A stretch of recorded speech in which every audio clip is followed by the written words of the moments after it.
दोस्तों नमस्कार। स्वागत है आपका मेरे YouTube चैनल नागियाज लर्निंग अड्डा पर।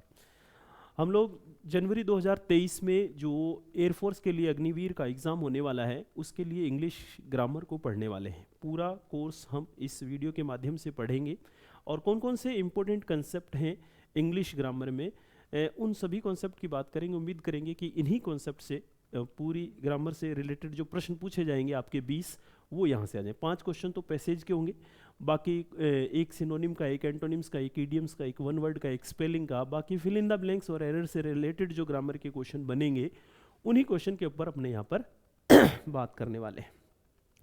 तो यहाँ पर बात करेंगे कुछ इंपॉर्टेंट कंसेप्ट के इंग्लिश ग्रामर के, जहाँ से हम परीक्षा जब देने बैठें तो इन्हीं कॉन्सेप्ट में से आपको कुछ क्वेश्चन दिखें। यही कॉन्सेप्ट जो है जिनसे बार बार हर परीक्षा में प्रश्न पूछा जाता है, इन्हीं कॉन्सेप्ट की हम यहाँ पर बात करेंगे।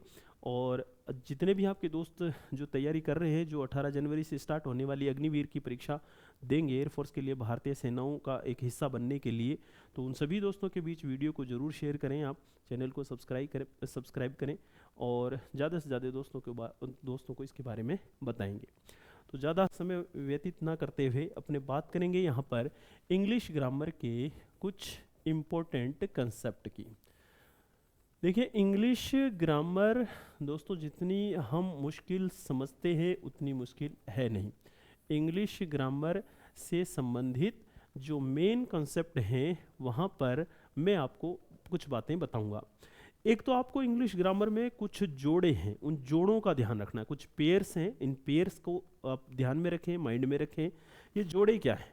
जैसे ये जोड़े हम बात करें तो जोड़ा एक तो ये है कि नो सूनर जो है, नो सूनर के साथ जोड़ा बनता है देन का।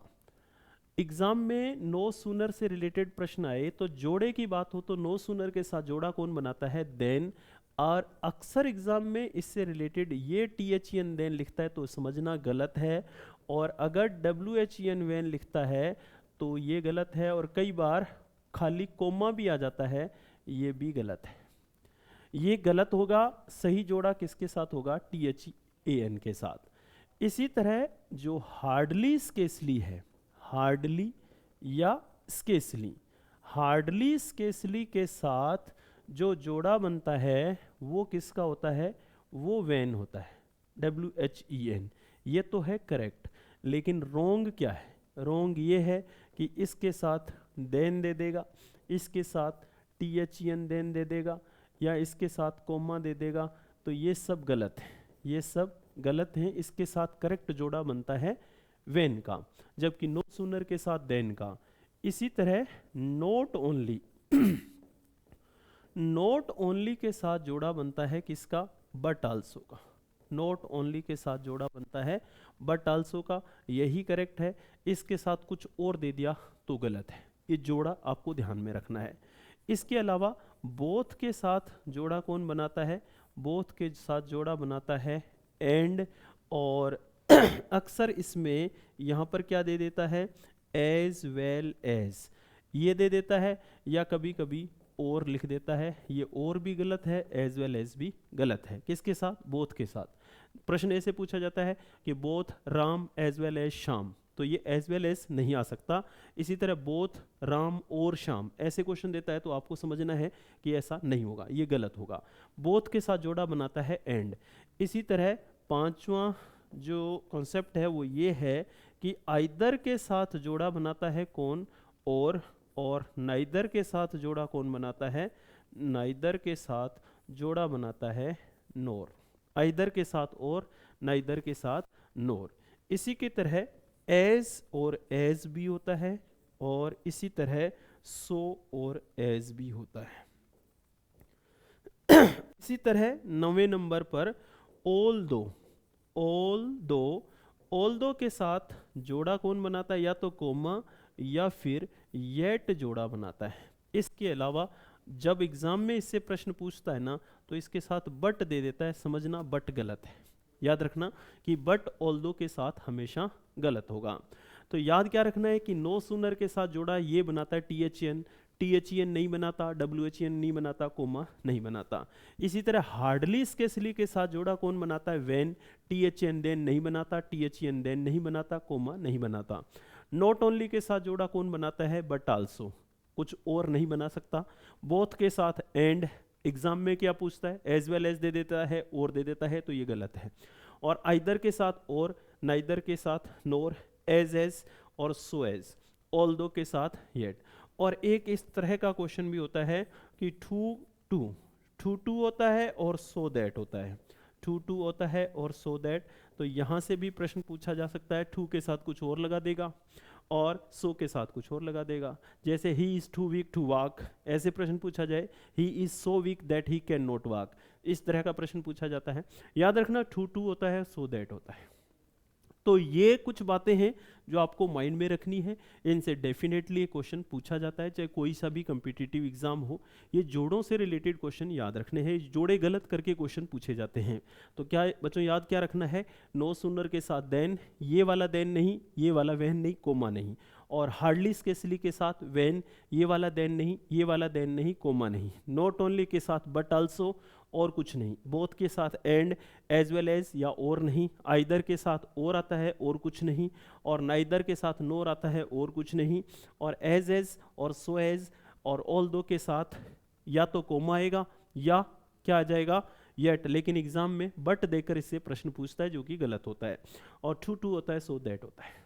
तो सबसे पहली बात तो ये कॉन्सेप्ट आपको माइंड में रखना है, ध्यान से क्लास को सुनना है। सारे कॉन्सेप्ट आपके माइंड के क्लियर होने चाहिए। इंग्लिश ग्रामर से संबंधित कोई भी समस्या आपके माइंड में नहीं रहनी चाहिए। सबसे पहले तो आपको जो है ना माइंड में इंग्लिश के प्रति भय को निकालना है, क्योंकि कोई भी युद्ध और कोई भी लड़ाई है ना बिना स्ट्रेटेजी के नहीं जीती जा सकती। और अगर आपके मन मस्तिष्क में भय होगा उस चीज़ के प्रति, तो भी आप उस लड़ाई को नहीं जीत सकते। भय नहीं होना चाहिए। इंग्लिश का भय आपके माइंड में बिल्कुल भी नहीं होना। बहुत ही आसान है, कुछ कॉन्सेप्ट आपको सुनने हैं। आपने तैयारी कैसी भी की है, बस आप इस पूरी क्लास को ध्यान से देखेंगे, अच्छे से नोट्स बनाएंगे, फिर इसको देखकर या सिर्फ सुन भी लेंगे खाली और मेन चीज़ों को याद करेंगे, तो आपके लिए बहुत ही अच्छी साबित होने वाली है दोस्तों ये क्लास। तो चलिए, ये जोड़े याद रखने के बाद आपको कुछ क्वेश्चंस में बताऊंगा कि किस तरह के क्वेश्चन अपने को ध्यान में रखने हैं। चलिए देखिए, मान लो कि हम कुछ क्वेश्चंस की बात कर लेते हैं। यहाँ पर हम कुछ क्वेश्चंस की बात कर लेते हैं। मान लो कि ये क्वेश्चन है, जिन जोड़ों की मैंने बात की है उन्हीं के ऊपर मैं कुछ क्वेश्चन लिख रहा हूँ। जैसे हमने ये लिखा कि no sooner did he join this class when I thanked him और ये नो एरर। मान लो ये क्वेश्चन है और ये इस सेंटेंस का पहला पार्ट है, ये इस सेंटेंस का सेकंड पार्ट है, ये इस सेंटेंस का थर्ड पार्ट है और ये डी।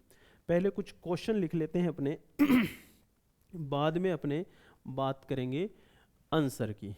तो ये पहला और क्वेश्चन नंबर दूसरा क्वेश्चन है कि hardly had he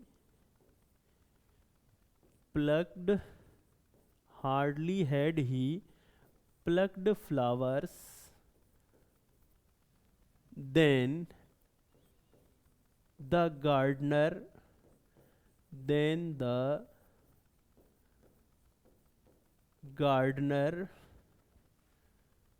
scolded him। और मैं शॉर्ट में लिख रहा हूँ बच्चों NE। इस NE से आप समझ जाना नो एरर। तो ये सेंटेंस का ए पार्ट, ये सेंटेंस का बी पार्ट, ये सेंटेंस का सी पार्ट और ये डी। इसी तरह मान लो क्वेश्चन नंबर थर्ड है कि not only John but also his friends are playing a game,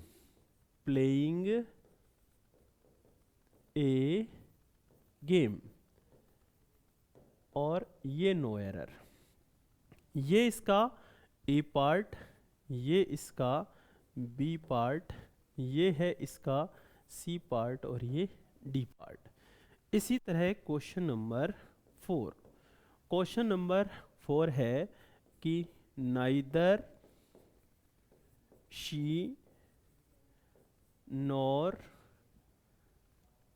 एक सेकेंड, नाइदर शी और his sons are lazy और no error।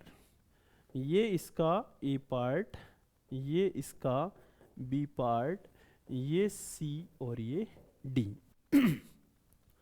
Question number 5, either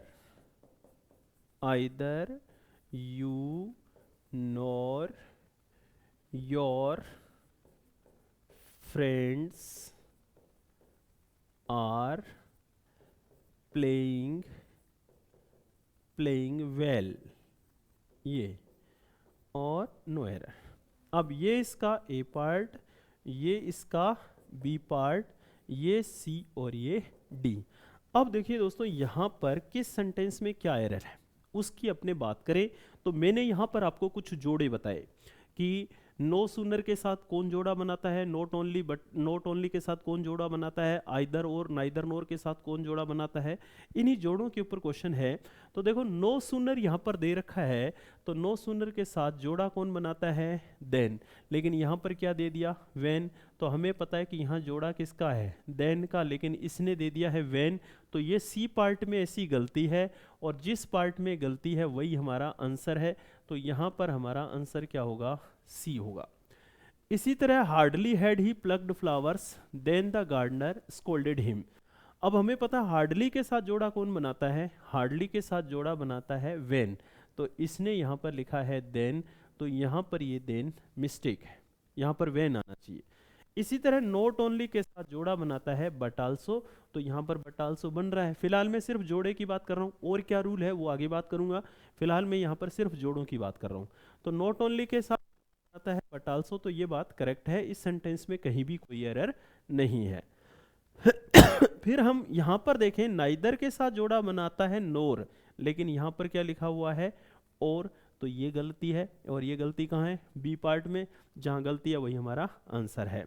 इसी तरह आइदर के साथ जोड़ा कौन बनाता है, और, लेकिन यहाँ पर लिखा है नोर। तो दोस्तों ये भी यहाँ पर मिस्टेक है, ये भी यहाँ पर गलती है। तो इस गलती का अपने को ध्यान रखना है। तो यहाँ पर तो बात हुई है जोड़ों की, ऐसी एज सो एज, या फिर टू सो दैट, या फिर ऑल्दो वाला एक एग्जांपल अपन देख लेते हैं। यहाँ पर ऑल्दो से संबंधित कैसा प्रश्न पूछा जाता है। जैसे ये मान लो क्वेश्चन होता कि although you are a good boy, although you are a good boy but you are lazy, लेकिन तुम लेजी हो। यद्यपि तुम अच्छे लड़के हो परंतु तुम लेजी हो। मान लो ये क्वेश्चन है, ये इसका ए पार्ट हो गया, ये इसका बी पार्ट हो गया, ये सी हो गया और ये डी। तो दोस्तों आपको पता है कि यहाँ पर इसके साथ ऑल्दो के साथ जोड़ा कौन बनाता है, ऑल्दो के साथ जोड़ा बट नहीं बनाता, ऑल्दो के साथ जोड़ा बनाता है येट बनाता है। तो यहाँ पर ऑल्दो के साथ जोड़ा बट बना रहा था, इसलिए यहाँ पर ये गलती है। तो डेफिनेटली यहाँ से क्वेश्चन आ सकता है, ये जोड़े आपको याद रखने हैं। यहाँ पर जोड़ों से संबंधित प्रश्न जो पूछा जाएगा ना, तो वहाँ पर इस तरह की एरर आपसे पूछी जा सकती है। ओके, चलिए आगे बात करते हैं। अब देखिए इन्हीं की बात हम यहाँ पर करें तो नॉट ओनली, जो नॉट ओनली से प्रश्न पूछेगा तो वहाँ पर नॉट ओनली और बट आल्सो, नॉट ओनली और बट आल्सो से अगर कोई क्वेश्चन पूछा जाता है तो वहाँ पर किस टाइप की जो है मिस्टेक हो सकती है। और में किस टाइप की मिस्टेक हो सकती है, किस टाइप का क्वेश्चन पूछा जा सकता है, हमें क्या याद रखना है, नॉट ओनली बट आल्सो का। क्योंकि कोई भी एग्जाम होता है वहाँ पर जो मेन मुद्दा है ना वो समय का है, टाइम का है। टाइम कैसे बचाया जाए, तो अगर अपने को रूल्स पता है, अपने को कॉन्सेप्ट पता है, अपने को पता है कि एरर कहाँ हो सकती है, अपने को पता है कि इसका आंसर क्या हो सकता है, तो वहाँ पर समय निश्चित रूप से बचता है। तो समय बचाने के लिए आपको नॉट ओनली बट आल्सो की कुछ बातें याद रखनी है। एक बात तो ये कि नॉट ओनली के साथ जोड़ा बनता है बट आल्सो का। दूसरी बात कि इसके 3 रूल हैं। कितने रूल हैं इसके 3 रूल हैं। ये 3 रूल्स अपने को याद रखने हैं। और कौन कौन से 3 रूल हैं? रूल नंबर 1 ये है कि अगर किसी सेंटेंस में सब्जेक्ट है पहले और इस सेंटेंस में नॉट ओनली दे रखा है और सेंटेंस में आगे जाके बट आल्सो दे रखा है, तो ऐसे सेंटेंस में आपको करना क्या है? ऐसे सेंटेंस में आपको ये करना है कि सीधा जाकर इसको अंडरलाइन कर लो। इसको अंडरलाइन करने के बाद देखो कि यहाँ पर क्या दे रखा है। क्या यहाँ पर कोई आर्टिकल है? अगर यहाँ पर कोई आर्टिकल है तो यहाँ पर भी डेफिनेटली यही आर्टिकल होना चाहिए, मतलब कोई भी आर्टिकल होना चाहिए। अगर उधर आर्टिकल है तो इधर भी आर्टिकल होना चाहिए। और अगर इधर नाउन है तो इधर भी नाउन होनी चाहिए।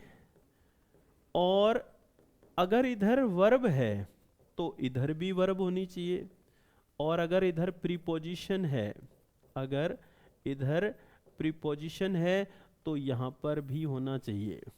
बस आपको बेस किसको बनाना है? आपको बेस बनाना है बट आल्सो को। जो चीज़ बट आल्सो के बाद है वही नॉट ओनली के बाद होनी चाहिए। ऐसा नहीं होगा तो सेंटेंस में मिस्टेक मानी जाएगी। मैं एक एक एग्जाम्पल से आपको ये बात समझा देता हूँ। मान लो कि हमारे पास सेंटेंस है कि he has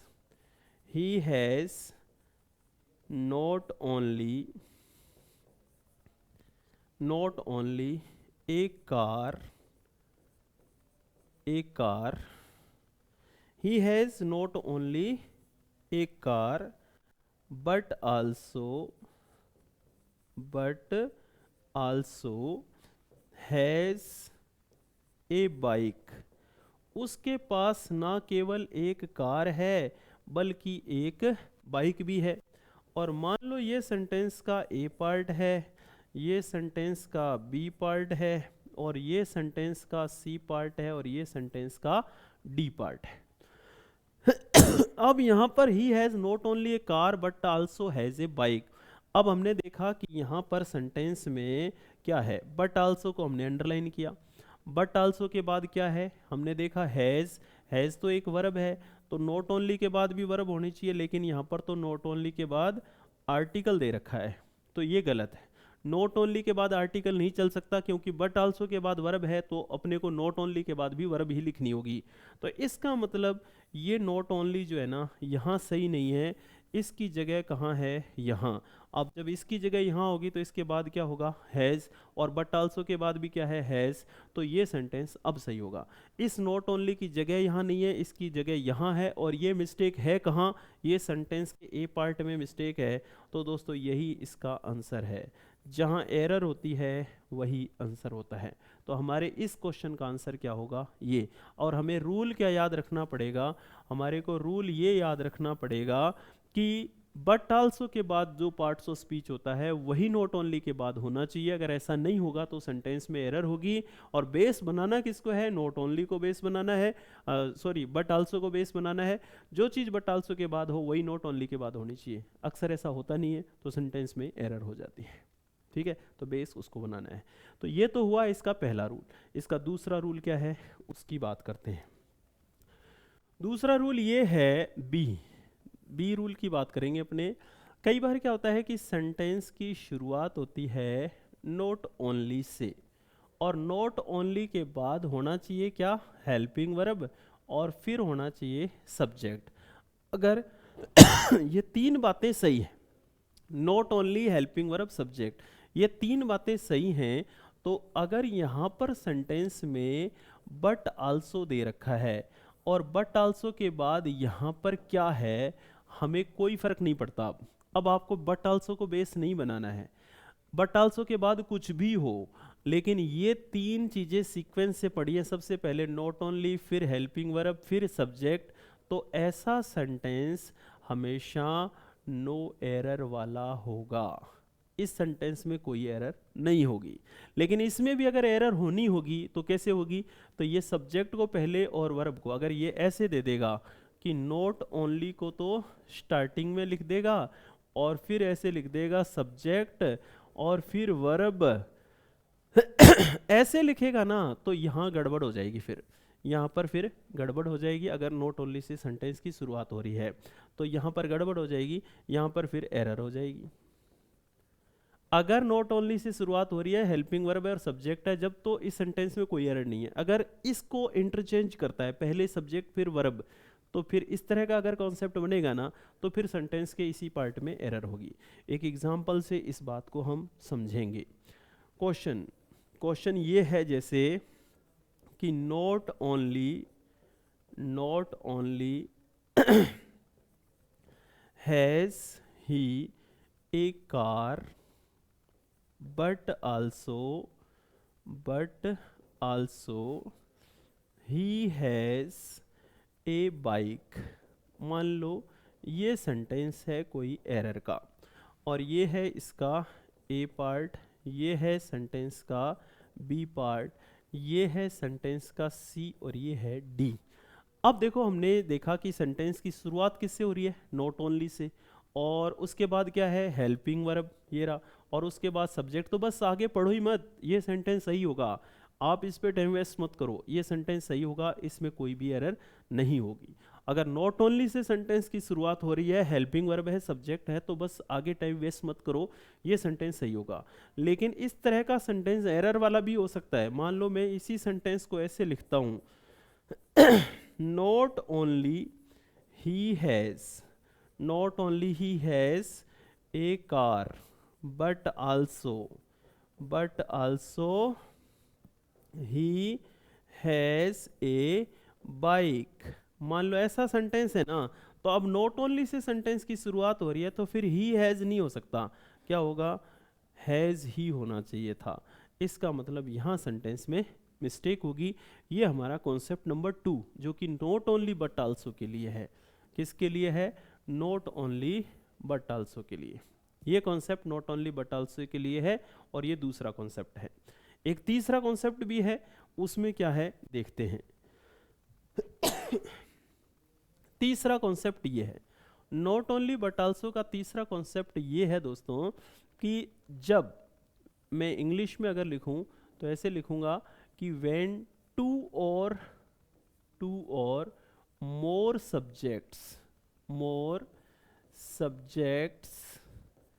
joined with not only और but also। जब दो या उससे अधिक subject not only but also से जुड़े होंगे, तो वर्ब किसके अनुसार होगी, verb according to the second subject बोल दो, या नियरेस्ट सब्जेक्ट। जब दो सब्जेक्ट आपस में नॉट ओनली बट आल्सो से जुड़े होंगे, हिंदी में भी लिख लेते हैं अपने, कुछ हिंदी मीडियम के बच्चे हैं जैसे, तो ये रूल ये है बच्चों कि जब दो subjects not only but also से जुड़े हों, not only but also say जुड़े हों, तो वर्ब का यूज पास वाले सब्जेक्ट के अनुसार होगा, पास वाले सब्जेक्ट के अनुसार होगा। अब कौन सा पास वाला सब्जेक्ट है, जो वर्ब के पास में होगा, उसको हम कह रहे हैं कि पास वाले सब्जेक्ट के अनुसार इसका प्रयोग होगा। जैसे एग्जाम्पल से समझते हैं, जैसे मान लो हम ऐसे लिखते हैं कि not only the principal, not only the principal but also teachers, but also teachers has called me, has called me। अब मान लो कि ये कोई एरर का क्वेश्चन है।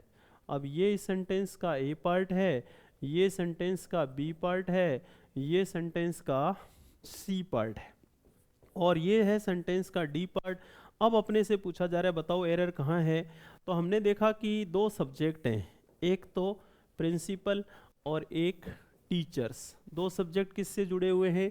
नॉट ओनली बट आल्सो से। और जब दो subject not only but also से जुड़े होते हैं तो वर्ब किसके अकॉर्डिंग होती है? वर्ब अपने नियरेस्ट सब्जेक्ट के अकॉर्डिंग होती है, पास वाले सब्जेक्ट के अनुसार आती है। तो पास वाला ये रही वर्ब, और इसका पास वाला सब्जेक्ट कौन है? टीचर्स। टीचर्स तो प्लूरल है, तो ये वर्ब कैसी होनी चाहिए दोस्तों? ये प्लूरल होनी चाहिए, हैव आना चाहिए। और ये मिस्टेक है कहाँ? ये मिस्टेक है सी पार्ट में। तो हमारा आंसर क्या होगा? सी। तो ये नॉट ओनली बट आल्सो के तीन कंसेप्ट आपको ध्यान में रखने हैं। नॉट ओनली बट आल्सो से जब भी कोई क्वेश्चन पूछा जाएगा तो इसी तरह का क्वेश्चन यहाँ पर पूछा जाएगा। नो सूनर के साथ जोड़ा बनाता है देन, कोई और जोड़ा आ गया तो गलत, लेकिन नो सूनर के साथ और क्या बातें याद रखनी है उसकी भी बात करेंगे अपने। और हार्डली स्केसली के साथ क्या बात याद रखनी है वो याद रखनी है कि नो सूनर के साथ तो देन, हार्डली स्केसली के साथ व्हेन। और नो सूनर के बाद जो टेंस आता है उसी का फर्स्ट टेंस देन के बाद आना चाहिए। हार्डली या स्केसली के बाद जो टेंस आता है उसी का फर्स्ट टेंस व्हेन के बाद होना चाहिए। कैसे होता है ये सब अभी मैं आपको बता देता हूँ। देखिए दोस्तों, ऐसे ही कि अपन को ये तो पता है कि नो सूनर के साथ देन आता है, ये अपने को पता है, ये जोड़ा है इसका। लेकिन याद रखना कि यहाँ पर जो टेंस होता है, यहाँ जो भी टेंस हो, जो भी टेंस हो, इस देन के बाद यहाँ इसी टेंस का फर्स्ट टेंस होना चाहिए। फर्स्ट या इंडेफिनेट टेंस होना चाहिए, इंडेफिनेट टेंस होना चाहिए। और ये बात हार्डली स्केसली पर भी लागू होती है। हार्डली और स्केर्सली। हार्डली स्केसली के साथ जोड़ा बनाता है व्हेन, ये बात हमें पता है। लेकिन यहाँ पर भी याद रखना कि यहाँ पर जो टेंस होगा, यही बात मैं इसके लिए भी कहूँगा, ये बात इसके लिए भी है, ये बात इसके लिए भी है। यहाँ पर हार्डली स्केसली के बाद जो टेंस होगा, इसी टेंस का पहला टेंस व्हेन के बाद होना चाहिए। अब ये कैसे होता है यहाँ पर देखिए। दो क्वेश्चन से हम इस पूरी बात को समझ सकते हैं कि टेंस का क्या चक्कर है। जैसे मान लो हम ऐसे लिख रहे हैं कि no sooner had he plucked, no sooner had he plucked flowers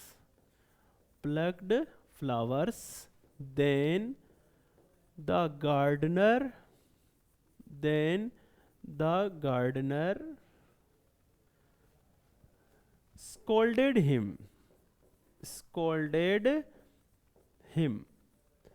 और ये नो एरर, ये इसका ए पार्ट, ये इसका बी पार्ट, ये इसका सी पार्ट, और ये डी।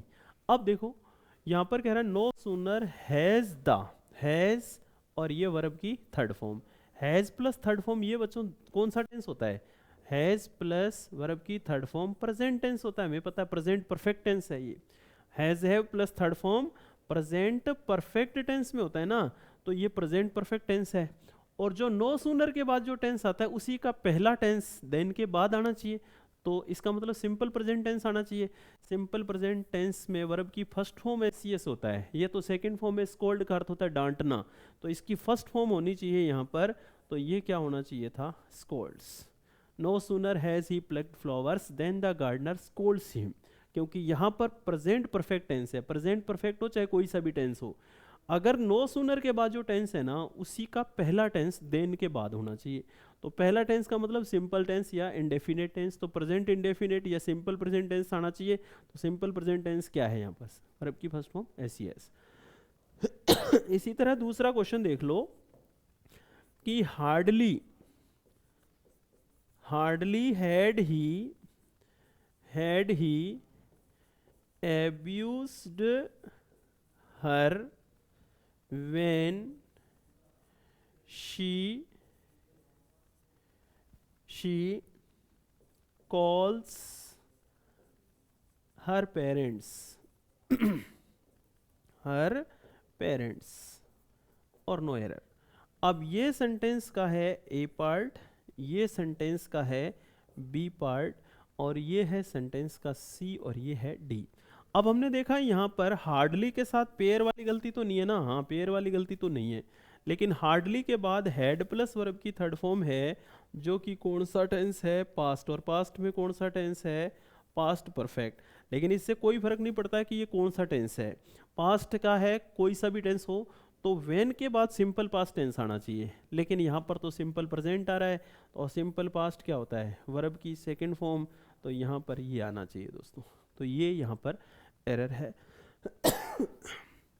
तो उम्मीद है कि आपको कॉन्सेप्ट समझ में आ रहे हैं, सारी बातें समझ में आ रही हैं, कोई दिक्कत नहीं आ रही है। कोई दिक्कत है तो आप कमेंट करें, कोई भी डाउट हो आपको आप कमेंट करें, आपके कमेंट का तुरंत रिप्लाई किया जाएगा, कोई भी आपका डाउट है उसको क्लियर किया जाएगा। तो ये no sooner hardly scarcely not only but also, जो कि मेन चीज़ें हैं जहाँ से क्वेश्चन पूछा जा सकता है, इसकी बात हम लोगों ने कर ली। कुछ और जोड़े भी बताए मैंने, उन जोड़ों से कैसे प्रश्न आता है उनकी बात करते हैं। तो यहाँ पर अभी मैंने ऑल दो का तो तुम्हें बता ही दिया था कि ऑल दो के साथ जोड़ा या तो कोमा या येट बनाता है, बट नहीं बनाता। याद रखना, बट इसके साथ जोड़ा नहीं बनाता है। तो अभी मैंने इसका एग्जाम्पल तो बता ही दिया था, तुम्हें दोबारा बताने की आवश्यकता नहीं है। और दूसरी बात, आप इस चीज़ को याद रखना, किसको, एक तो एज और एक सो एज। इस एज और सो एज में क्या याद रखने वाली चीज़ है दोस्तों, एज जो है ना, ये तो सभी प्रकार के वाक्यों में आता है, सभी प्रकार के वाक्य में इसका यूज किया जाता है। सभी प्रकार के वाक्य का मतलब चाहे एफर्मेटिव हो चाहे नेगेटिव हो, कैसा भी सेंटेंस हो, एज का यूज कर सकते हैं, लेकिन इसके लिए लिमिटेशंस हैं। सो एज के लिए एक सीमा है, और वो क्या, कि ये केवल नेगेटिव सेंटेंस में ही यूज होता है, केवल नेगेटिव सेंटेंस में इसका यूज किया जाएगा। इन दो बातों को ध्यान में रखें, एज सभी प्रकार के वाक्यों में आता है, और सो एज केवल नेगेटिव सेंटेंसेस में आता है। और दूसरी बात, इन दोनों के बीच यहाँ पर बात पूछी जाए डिग्री की, तो इनके बीच में डिग्री कैसी होनी चाहिए, तो दोस्तों ये डिग्री होनी चाहिए पॉजिटिव। कैसी डिग्री होनी चाहिए, पॉजिटिव डिग्री यहाँ पर बीच में होनी चाहिए, और इसके अलावा कोई डिग्री आ गई तो फिर वो गलत होगा। तो फिर यार क्या गलत, यहाँ पर क्या समझने वाली बात नहीं है। तो अगर हमें ये सारी बातें पता है ना, तो फिर हम कोई सा भी क्वेश्चन गलत नहीं करेंगे। आपको याद क्या रखना है कि एज सभी प्रकार के वाक्यों में आता है, सो एज केवल नेगेटिव सेंटेंस में आता है। दोनों के बीच में डिग्री कौन सी आती है, डिग्री 3 है, पॉजिटिव, कंपेरेटिव, सुपरलेटिव। तो एज सो एज के बीच में हमेशा पॉजिटिव डिग्री का यूज किया जाता है। तो सेंटेंस से समझते हैं बच्चों कैसे। जैसे मान लो कि हमारे पास सेंटेंस ये है कि you are so good as your brother. तुम उतने अच्छे हो जितना तुम्हारा भाई। मान लो ये सेंटेंस है, you are so good as your brother, और ये इसका सी पार्ट हो गया, ये इसका डी हो गया। अब देखो इस सेंटेंस में एरर क्या है, चलो एक बार अपने सारे क्वेश्चन लिख लेते हैं, फिर अपने एरर की बात करेंगे। ये पहला क्वेश्चन हो गया। और क्वेश्चन नंबर सेकंड है कि he is as he is as cleverer as his parents, ये इसका दूसरा क्वेश्चन। बी, और ये सी और ये डी। और थर्ड क्वेश्चन है दोस्तों यहाँ पर कि you are not so wise as your friends, और यहाँ पर नो एरर। तो ये है सेंटेंस का ए पार्ट, ये है सेंटेंस का बी पार्ट, ये है सेंटेंस का सी और ये है सेंटेंस का डी पार्ट। अब देखें कि इसमें क्या एरर है। अपने को दोबारा मैं बातें बता रहा हूं कि अपने को याद रखना है कि एज तो सभी टाइप के सेंटेंसेस में आता है, और सो एज जो है केवल नेगेटिव सेंटेंस में आता है, और दोनों के बीच में डिग्री जो होती है वो पॉजिटिव होती है। तो यहाँ पर सो एज नहीं हो सकता, ए पार्ट में एरर है। क्यों नहीं हो सकता? सो एज, ये रहा सो, ये रहा एज, सो एज क्यों नहीं आ सकता? क्योंकि सेंटेंस नेगेटिव ही नहीं है। नेगेटिव सेंटेंस में ही तो यूज कर सकते हैं हम सो एज को। यहाँ पर सेंटेंस नेगेटिव नहीं है, इसलिए हम सो एज का यूज नहीं करेंगे। और यहाँ ये गलती ए पार्ट में है, तो हमारा आंसर क्या होगा? हमारा आंसर होगा ए। इसी तरह he is as cleverer as his parents. हाँ, यहाँ एज तो सभी प्रकार के वाक्य में आता है, ये बात ठीक है, लेकिन क्लेवरर तो कंपेरेटिव डिग्री होती है। पॉजिटिव डिग्री क्या होती है इसकी? क्लेवर होता है चालाक। क्लेवर पॉजिटिव डिग्री है, क्लेवरर कंपेरेटिव डिग्री है, और क्लेवरेस्ट सुपरलेटिव डिग्री है। तो यहाँ पर किसका प्रयोग होना चाहिए था? पॉजिटिव डिग्री का। यहाँ पर क्लेवर होना चाहिए, क्लेवरर नहीं होगा। तो यहाँ पर सेंटेंस में एरर है। फिर है ये सेंटेंस, ये नेगेटिव सेंटेंस है, और नेगेटिव सेंटेंस में एज का यूज होता है, और इन दोनों के बीच में पॉजिटिव डिग्री है, तो इस सेंटेंस में कोई भी एरर नहीं है दोस्तों। तो उम्मीद है ये कॉन्सेप्ट भी क्लियर है, बहुत ही आसान है। चुटकियों में ये इस टाइप का क्वेश्चन आ गया तो ऐसे फटाफट से आप कर सकते हो। फिर एक बार बता दूं, एज सभी टाइप के सेंटेंसेस में आता है, और so as only negative sentence में। दोनों के बीच में डिग्री जो होगी ना वो पॉजिटिव होनी चाहिए, दोनों के बीच में। बस इतनी सी बात याद रखिए। कहाँ गलत होगा ये क्वेश्चन? कभी नहीं हो सकता। चलिए आगे अगले कॉन्सेप्ट की बात करते हैं। अगला कॉन्सेप्ट जो है हमारा वो ये आइदर और नाइदर नोर का। आइदर के साथ जोड़ा बनाता है और नाइदर के साथ जोड़ा बनाता है नोर। आइदर के साथ जोड़ा बनाता है और नाइदर के साथ जोड़ा बनाता है नोर। ये बातें तो याद रखनी ही हैं, लेकिन कुछ और बातें भी याद रखनी है दोस्तों यहाँ पर। वो क्या कि कई बार आइदर और ना होकर आइदर ऑफ होता है या फिर नाइदर ऑफ होता है। आइदर ऑफ भी होता है और नाइदर ऑफ भी होता है। नाइदर ऑफ हो या आइदर ऑफ हो, इन दोनों के साथ यहाँ पर जो आप सब्जेक्ट लिखेंगे ना वो कैसा होना चाहिए? प्लूरल होना चाहिए। और यहाँ पर जो वर्ब लिखोगे वो कैसी होनी चाहिए? वो सिंगुलर होनी चाहिए। वर्ब तो होनी चाहिए सिंगुलर और सब्जेक्ट होना चाहिए प्लूरल। और यहाँ पर आइदर के साथ नाइदर नोर के, आइदर के साथ जोड़ा बनाता है और नाइदर के साथ नोर, लेकिन ये अलग चीज़ है आइदर ऑफ और नाइदर ऑफ। और एक बात तो आप ये याद रखें, दूसरी बात आपको याद ये रखनी है कि जब दो सब्जेक्ट्स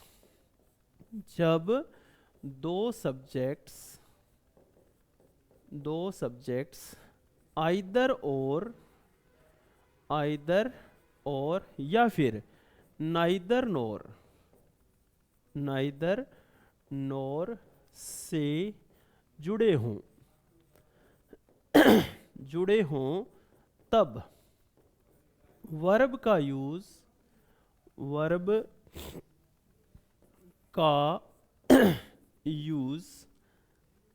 बाद वाले सब्जेक्ट के अनुसार होना चाहिए।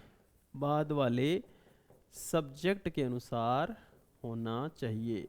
बाद वाले सब्जेक्ट के अनुसार, बाद वाले सब्जेक्ट के अनुसार इसका यूज होना चाहिए। ये दूसरी बात याद रखनी है। वैसे तो तीसरी होगी कि आइदर के साथ और, नाइदर के साथ नोर, और आइदर ऑफ नाइदर ऑफ के साथ सब्जेक्ट प्लूरल वर्ब सिंगुलर, और जब दो सब्जेक्ट आपस में आइदर और नाइदर नोर से जुड़े होंगे तो वर्ब का यूज बाद वाले सब्जेक्ट के अनुसार होगा। अब इन्हीं सारी बातों को हम क्वेश्चन से समझते हैं। क्वेश्चन से ऐसे समझते हैं, हमारे पास पहला क्वेश्चन ये है कि आइदर ऑफ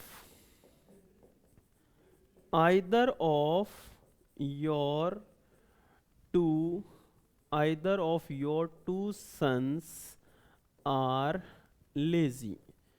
मान लो अपन ये लिखते हैं और ये नो एरर, ये है इसका ए पार्ट, ये है सेंटेंस का बी पार्ट, ये है सी और ये है D.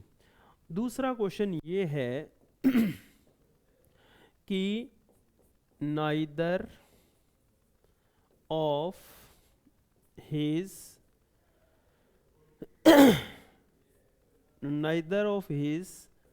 two sons is obeying him और no error। ये इसका ए पार्ट, ये बी और ये सी और ये डी। एक तीसरा क्वेश्चन अपन ऊपर लिख लेते हैं। तीसरा क्वेश्चन कि आइदर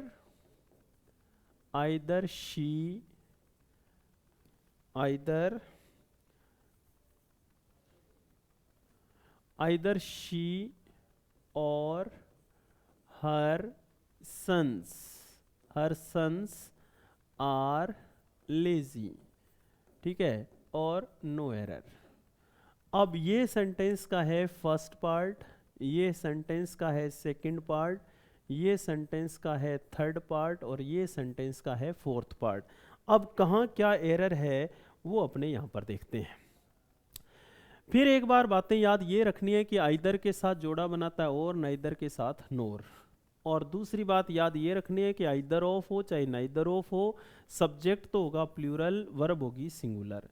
तीसरी बात याद ये रखनी है कि जब दो सब्जेक्ट आपस में आइदर और नाइदर नोर से जुड़े होंगे तो वर्ब का प्रयोग बाद वाले सब्जेक्ट के अनुसार होगा। तो यहाँ पर आइदर ऑफ के साथ ये वाला रूल है, यहाँ से आइदर ऑफ के साथ सब्जेक्ट प्लूरल हो तो टू सन्स, ये तो प्लूरल है। वर्ब कैसी होनी चाहिए, सिंगुलर, तो आर नहीं चलेगा, यहाँ पर होना चाहिए इज। जी हाँ, यहाँ पर अपने को लग रहा है अजीब यार, सन्स इज, हाँ सन्स इज ही होगा यहाँ। Either of your two sons is lazy तो यहाँ पर आइदर ऑफ के साथ, यहाँ पर नाउन तो प्लूरल होगी लेकिन वर्ब कैसी होगी, सिंगुलर। और यहाँ पर नाइदर ऑफ के साथ नाइदर ऑफ टू सन्स, ये प्लूरल है लेकिन वर्ब सिंगुलर होनी चाहिए और वर्ब सिंगुलर है, तो ये सेंटेंस करेक्ट है, इसमें कोई एरर नहीं है। और यहाँ पर दो सब्जेक्ट हैं, एक तो शी और एक हर सन्स। और जब भी दो सब्जेक्ट आइदर और नाइदर नोर से जुड़े होते हैं तो वर्ब बाद वाले सब्जेक्ट के अनुसार आती है। तो बाद वाला सब्जेक्ट कौन है, सन्स, और इसके साथ क्या आ गया, आर। तो इस सेंटेंस में कोई भी एरर नहीं है। लेकिन दोस्तों इसी कॉन्सेप्ट से जुड़ा हुआ एक कॉन्सेप्ट और है जो इसी से जुड़ा हुआ है। कई बार क्या होता है कि दो से अधिक सब्जेक्ट जो होता है ना, वहाँ पर दो से अधिक लोगों की बात होती है, तो आइदर नाइदर का प्रयोग तो केवल दो लोगों के लिए होता है। अगर दो से अधिक हो तो फिर क्या करना चाहिए, वो इसी से जुड़ा हुआ कॉन्सेप्ट है, इसकी बात अपने यहाँ पर कर लेते हैं। देखो हमें याद ये रखना है कि आइदर हो या नाइदर, आइदर या नाइदर, आइदर नाइदर का यूज ओनली टू के लिए होता है।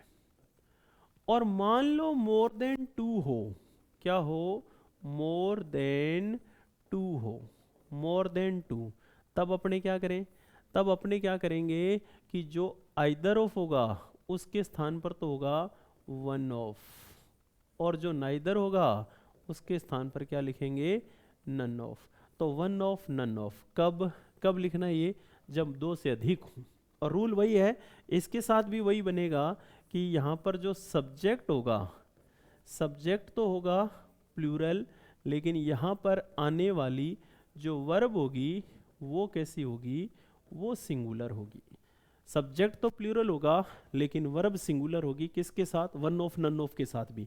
आइदर ऑफ नाइदर ऑफ के साथ तो है ही, लेकिन वन ऑफ नन ऑफ के साथ भी यही रूल है कि सब्जेक्ट तो प्लूरल होगा, वर्ब सिंगुलर होगी। कैसे होगी, जैसे यहाँ पर देखिए जैसे अपने कहते हैं नाइदर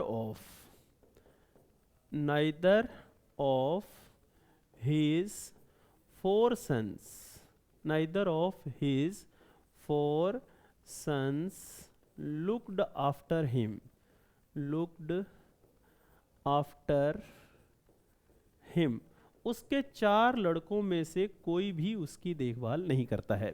तो ये है सेंटेंस का ए पार्ट, ये है सेंटेंस का बी पार्ट, ये है सेंटेंस का सी पार्ट और ये है D. Neither of his 4 sons looked after him, एक तो ये सेंटेंस हो गया। और दूसरा सेंटेंस ये है कि either of your 2 books, either of your 2 books are interesting, और ये है सेंटेंस में नो एरर। अब ये सेंटेंस का है ए पार्ट, ये सेंटेंस का है बी पार्ट और यहाँ सेंटेंस में है सी पार्ट और ये है डी। अब दोस्तों क्या गलती है, देखें यहाँ पर ये कह रहा है कि neither of your 4 sons, 4 sons तो ये तो मोर देन 2 हो गया, और जब मोर देन 2 होता है तो फिर आइदर ऑफ नाइदर ऑफ का यूज नहीं होगा, यहाँ पर क्या होना चाहिए नन ऑफ, यहाँ पर होगा none of your 4 sons looked after him, none of his 4 sons, sorry उसके 4 लड़कों में से कोई भी उसकी आज्ञा का पालन नहीं करता है, तो उसकी देखभाल नहीं करता है। लुक्ड आफ्टर देखभाल करना एक फ्रेजल वर्ब है। Either of your 2 books are interesting, either of your 2 books, तो आइदर ऑफ के साथ तो यहाँ पर नाउन प्रोनाउन प्लूरल होता है, लेकिन वर्ब कैसी होती है सिंगुलर, तो यहाँ पर इज आना चाहिए और यहाँ पर केवल 2 ही लोगों की बात हो रही है और आइदर ऑफ नाइदर ऑफ का प्रयोग 2 लोगों के लिए किया जा सकता है। लेकिन दोस्तों एक तीसरे टाइप का भी क्वेश्चन आता है कभी कभी, उसको आप माइंड में रखें। ये इंपॉर्टेंट एक क्वेश्चन और मैं बताने जा रहा हूँ यहाँ पर, क्वेश्चन नंबर 3, कि जैसे मान लो कभी कभी इस तरह का क्वेश्चन आ जाता है, she is one of those girls, she is one of those girls who is playing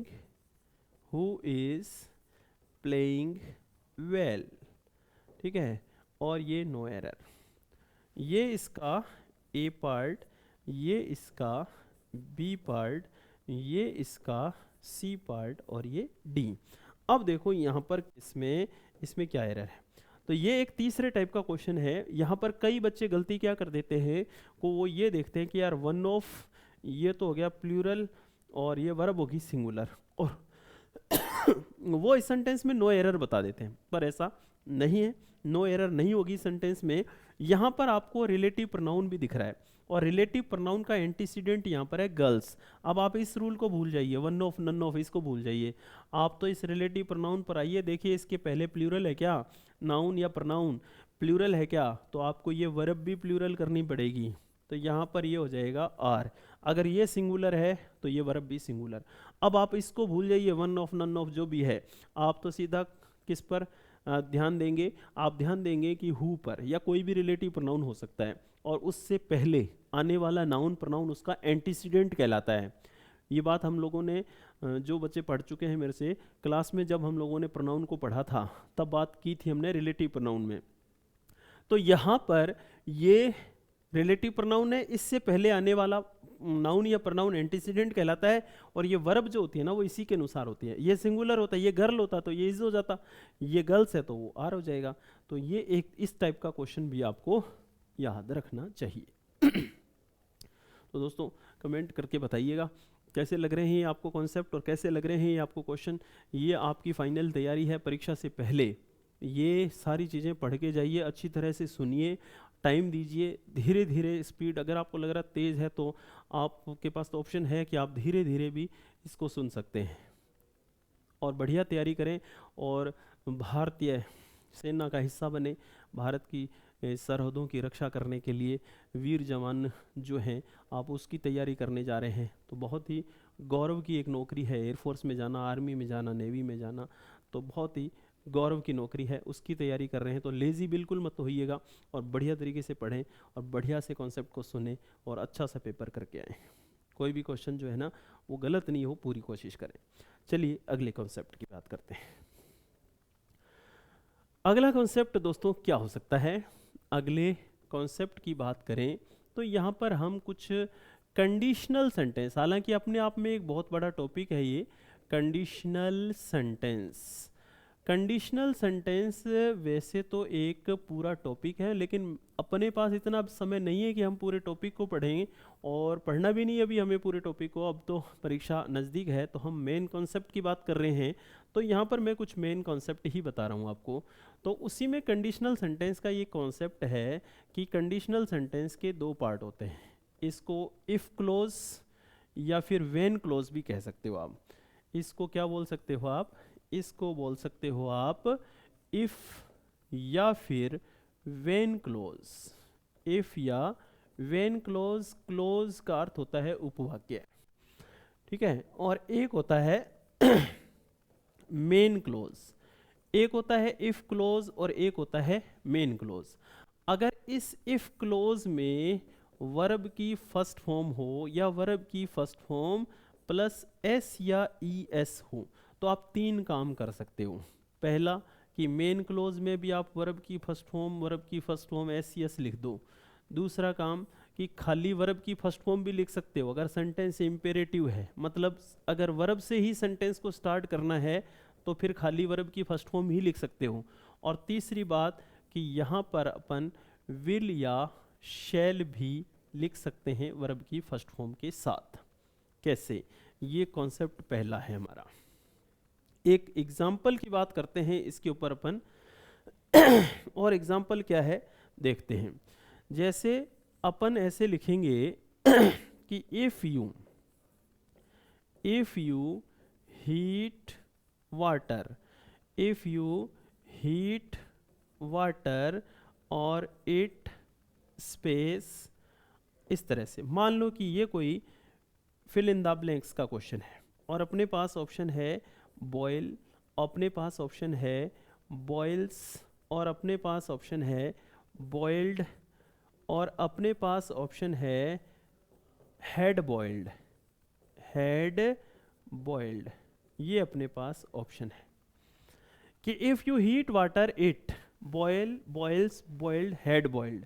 तो यहाँ पर इफ़ के साथ फर्स्ट फॉर्म दे रखी है, तो आप सोचिए जब तक कि क्या हो सकता है। और मैं दूसरा क्वेश्चन लिख रहा हूँ कि if she writes a letter, और फिर है she, if she write a letter she space it. और ऑप्शन है अपने पास पोस्ट, ऑप्शन नंबर बी है, इसको ऐसे लिखो दोस्तों, इसको ऐसे करते हैं, चेंज कर रहा हूं मैं क्वेश्चन।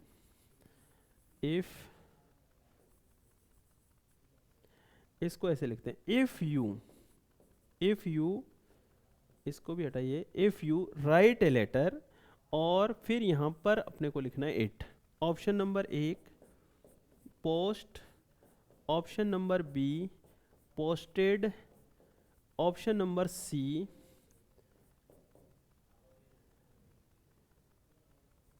विल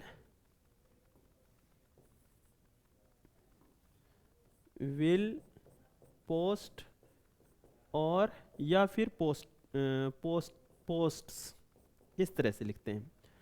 और एक तीसरा क्वेश्चन है हमारे पास कि if you waste your time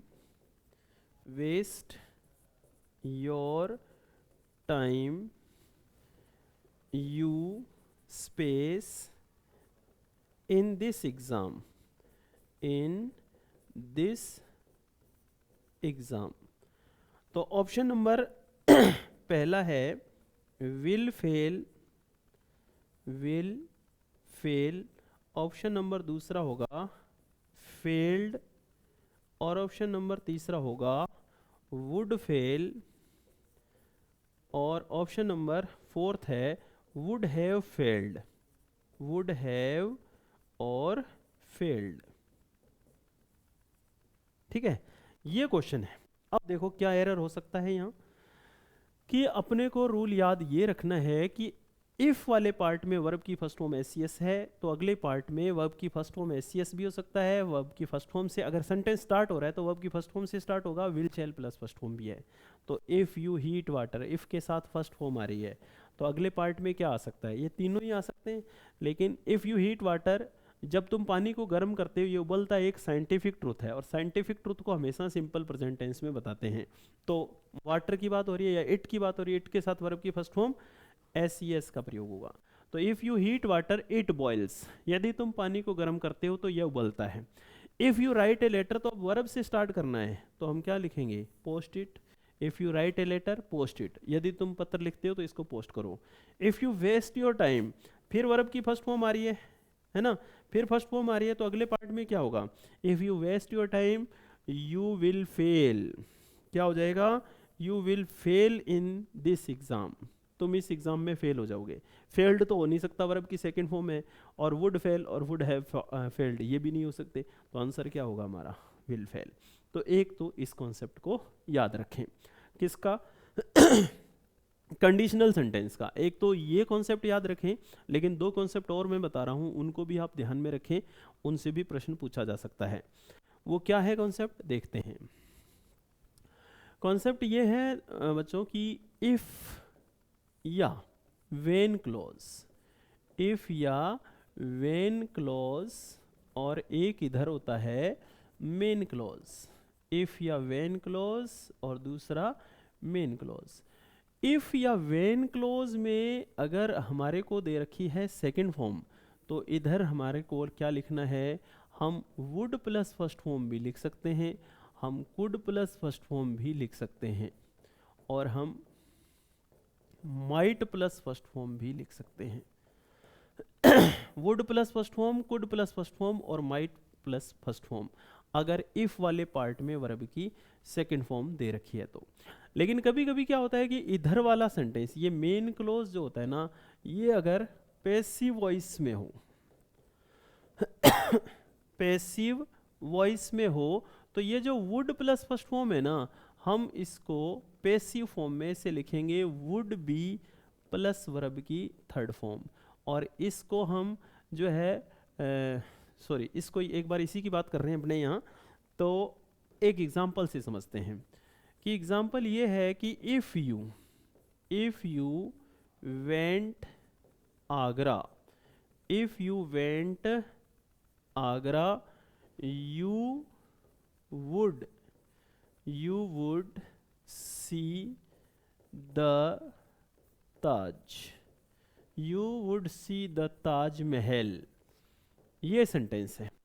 अब हमारे पास इफ के साथ क्या दे रखा हमें, वर्ब की सेकंड फॉर्म, और जब इफ के साथ सेकंड फॉर्म होगी तो अगले पार्ट में would plus first form, could plus first form या माइट प्लस फर्स्ट फॉर्म होगा, तो ये रहा वुड प्लस फर्स्ट फॉर्म, इसलिए ये सेंटेंस क्या है, करेक्ट है। आपको इसका ध्यान रखना है कि इफ के साथ सेकंड फॉर्म है तो अगले पार्ट में वुड प्लस फर्स्ट फॉर्म।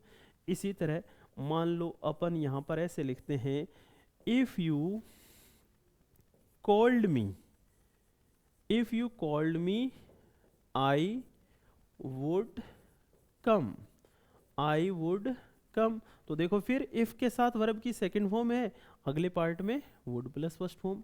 लेकिन कभी कभी उधर वाला सेंटेंस पैसिव होता है, तो फिर हम उसको would भी प्लस थर्ड फॉर्म भी लिख सकते हैं। जैसे मान लो ये सेंटेंस है कि if you plucked flowers, if you plucked flowers the gardener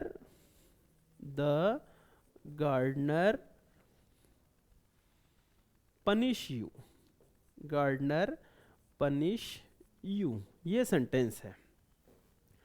अभी तो ये वर्ब इफ के साथ वर्ब की सेकंड फॉर्म है, तो अगले पार्ट में क्या आ रहा है, the gardener would punish you, ये would punish you, would punish, would plus first form, ये सेंटेंस करेक्ट है। लेकिन ये वाला सेंटेंस इधर का पैसिव बना होता तो कैसे लिखते अपन, तो अपन ऐसे लिखते कि if you plucked flowers, if you plugged flowers the gardener, sorry gardener नहीं, अपने सेंटेंस को पैसिव बना रहे हैं ना, अपने सेंटेंस को पैसिव बना रहे हैं तो अपने ऐसे लिखेंगे, इफ यू प्लग्ड फ्लावर्स,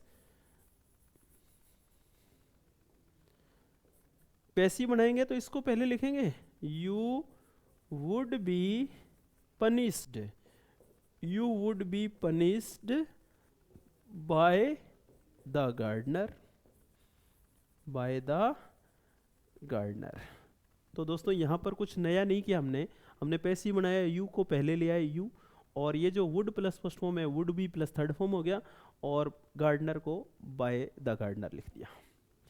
इस तरह से ये कंडीशनल सेंटेंस का सेकंड कंसेप्ट है कि अगर इफ के साथ पहले हमने पढ़ा वर्ब की फर्स्ट फॉर्म एस है, ये देखो ये पीछे कंसेप्ट हमने क्या पढ़ा था कि अगर इफ के साथ वर्ब की फर्स्ट फॉर्म एस है जब तो अपने को ये करना है, और अगर यहाँ पर हम बात करें कि इफ के साथ सेकंड फॉर्म है तो हमें would could might plus first form लिखना, कोई सा भी हो सकता है इनमें से, और अगर सेंटेंस पैसिव होगा मेन क्लोज वाला तो हम उसको would be plus third form, could be plus third form, might be plus third form भी कर सकते हैं। तो एक तीसरा कॉन्सेप्ट और है इसका, उसको देख लेते हैं। तीसरा कॉन्सेप्ट क्या है कि कंडीशनल सेंटेंस में इफ या व्हेन क्लॉज, इफ या व्हेन क्लॉज है कॉमा, और फिर मेन क्लॉज है, तो यहाँ पर अगर अपने को हैड प्लस वर्ब की थर्ड फॉर्म दे रखी है तो हम इसका जो मेन क्लॉज है उसमें क्या लिखेंगे, उसमें लिखेंगे वुड हैव प्लस वर्ब की थर्ड फॉर्म। और ये दोस्तों could have plus third form भी हो सकता है, might have plus third form भी हो सकता है। और अगर ये सेंटेंस पैसिव हुआ तो हम इसको क्या लिख देंगे, हम इसको लिख देंगे would have been plus verb की थर्ड फॉर्म। तब हम इसको ऐसे कर देंगे। एग्जाम्पल से समझते हैं। मान लो कि हम ऐसे लिखते हैं कि if you had plugged flowers, if you had plugged flowers the gardener would punish you, the gardener would punish you. अब देखो यहाँ पर हैड प्लस वर्ब की थर्ड फॉर्म है इफ भी लिखेंगे, if you had plugged flowers the gardener would punish you. If के साथ हैड प्लस थर्ड फॉर्म है तो अगले पार्ट में ये रहा वुड प्लस फर्स्ट फॉर्म लिखा हमने, ये गलत है। यहाँ पर क्या होना चाहिए था, यहाँ पर होना चाहिए था वुड हैव पनिश्ड, क्या होना चाहिए था, the gardener would have punished you, ये होना चाहिए था, ये नहीं होना चाहिए था। और कई बार क्या होता है कि उस वाले मेन क्लोज का पैसिव बनाना होता है, तो हम कैसे बनाएंगे, तो हम इस सेंटेंस को ऐसे लिख सकते हैं, if you had plugged flowers, if you had plugged flowers you would have been punished by the gardener। ठीक है, तो ये पैसिव बन गया। हमने वुड हैव बीन लिखा है अब की बार, would have been plus third form, क्योंकि हमने इधर वाले सेंटेंस को अब हमने पैसिव बना दिया है। तो बच्चों ये याद रखने तीन कॉन्सेप्ट, इफ के साथ फर्स्ट फॉर्म एस होता है तो अगले पार्ट में will shell plus first form verb की फर्स्ट फॉर्म हो सकता है, और अगर इफ के साथ वर्ब की सेकंड फॉर्म है तो would could might plus first form, और पैसिव होगा तो would be could be might be भी हो सकता है, और इफ के साथ हैड प्लस थर्ड फॉर्म होगा तो अगले पार्ट में would have could have might have, और पैसिव होगा तो would have been could have been might have been third form भी हो सकता है। तो आनंद लीजिए क्लास का।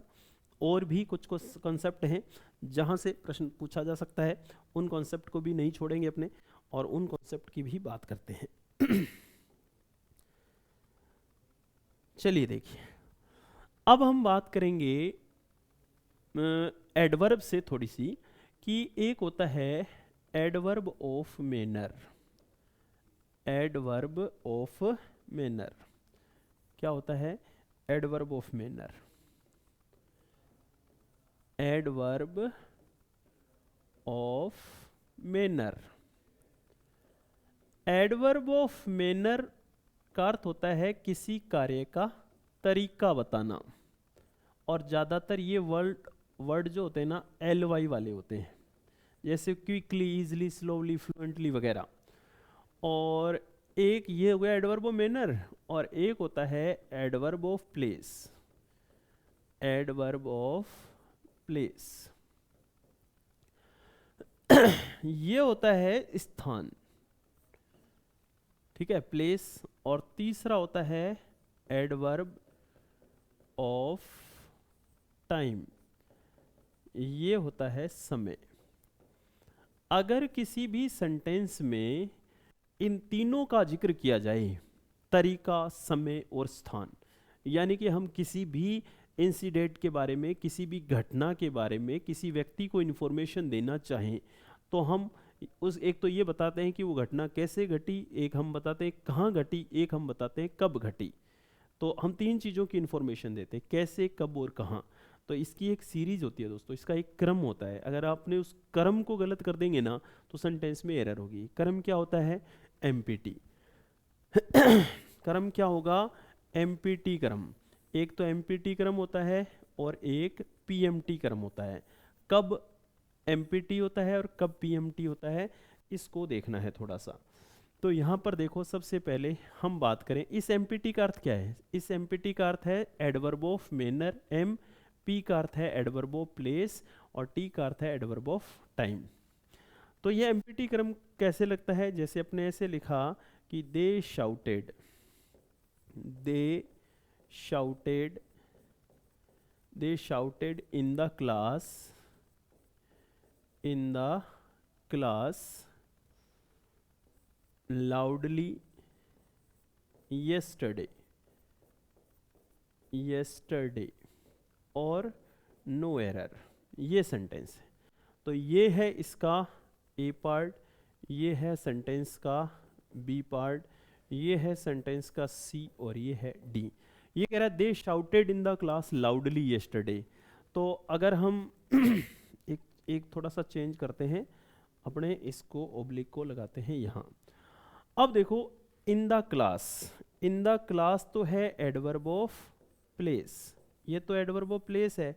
और लाउडली, ly वाला शब्द एडवर्ब ऑफ मैनर है, और येस्टरडे एडवर्ब ऑफ टाइम है। तो ये सेंटेंस बी पार्ट में एरर है। एरर क्या है कि यहाँ पर जो है ना, पहले लाउडली आएगा फिर इन द क्लास आएगा। पहले क्या आएगा? लाउडली, फिर आएगा इन द क्लास, क्योंकि हमें एमपीटी क्रम को फॉलो करना है। सबसे पहले तो एडवर्ब ऑफ मैनर, तो ही शाउटेड, ही शाउटेड, यहाँ पर इन द क्लास पूरा इधर ले जाएंगे, he shouted loudly in the class yesterday. ये सेंटेंस ऐसे होना चाहिए, क्योंकि यहाँ पर एमपीटी क्रम को फॉलो करना है हमें। लेकिन ये पीएमटी कब फॉलो होता है? पीएमटी दोस्तों 4 वर्ब के साथ ही होता है। एक तो कम, एक गो, एक एंटर, और एक अराइव। बस ये 4 वर्ब के साथ ही अपन पीएमटी क्रम को लगा सकते हैं। इन 4 वर्ब के साथ ही पीएमटी क्रम को लगा सकते हैं, बाकी सब जगह एमपीटी क्रम चलता है। जैसे एक एग्जांपल देखो। एग्जांपल ये है कि they entered, they entered secretly, secretly in the principal's office, in the principal's office last night, last night, और नो एरर। ए पार्ट ये हो गया, बी ये हो गया, सी, और ये हो गया D. They entered secretly in the principles office last night. अब सीक्रेटली क्या है? एडवर्ब ऑफ मैनर, ठीक है। और प्रिंसिपल का ऑफिस क्या है? Adverb of place. और लास्ट नाइट क्या है? Adverb of time. एक अपने थोड़ा सा चेंज करेंगे, यहाँ इसको हटाकर यहाँ करते हैं, है ना, इसको हटाकर अपने ऑफिस और ऐसे करते हैं। अब देखो एम्पिटी क्रम बन रहा है, जबकि यहाँ पर क्या था, एंटर्ड, एंटर्ड के साथ, एंटर के साथ तो पीएमटी क्रम बनना चाहिए, यानी कि पहले प्लेस फिर मैनर फिर टाइम होना चाहिए। तो ये प्लेस, प्रिंसिपल का ऑफिस तो पहले, सीक्रेटली बाद में। यानी कि ये सेंटेंस कुछ इस तरह से होना चाहिए, they entered in the principles office, in the principles office secretly last night. इस तरह से होना चाहिए, मतलब प्रिंसिपल का ऑफिस पहले, फिर सीक्रेटली, फिर लास्ट नाइट। तो पहले अपने को प्लेस बताना है, प्रिंसिपल का ऑफिस प्लेस है, फिर सीक्रेटली तरीका बताना है, फिर लास्ट नाइट टाइम को बताना है। तो ये 4 वर्ब जो होंगे ना, इनके साथ तो पीएमटी क्रम लगेगा, बाकी सब जगह एमपीटी क्रम लगेगा। तो बच्चों इस बात को भी आप ध्यान में रखें, क्वेश्चन हो सकता है यहाँ से पूछा जा सकता है, हो सकता है ना, अपने तो आइडिया ही लगा सकते हैं, फिर भी जो मेन चीज़ें हैं वो अपने क्लियर कर लेंगे। चलिए अगले कॉन्सेप्ट की बात करते हैं। अगला कॉन्सेप्ट है ना बच्चों, याद रखना, मोस्टली वाला। मोस्टली मोस्टली के लिए याद रखना है कि इसका यूज एवरी से पहले नहीं होगा, एवरी से पहले नहीं होगा, इसका यूज एवरी से पहले नहीं होगा। एवरी से पहले कभी नहीं इसका यूज करना है। तो फिर इसके स्थान पर किसका यूज करेंगे हम, इसके स्थान पर हम ऑलमोस्ट का यूज कर सकते हैं, इसके स्थान पर हम नियरली का यूज कर सकते हैं, लेकिन हम मोस्टली का यूज नहीं कर सकते एवरी से पहले। एग्जाम्पल से समझते हैं, जैसे क्वेश्चन ये है, मोस्टली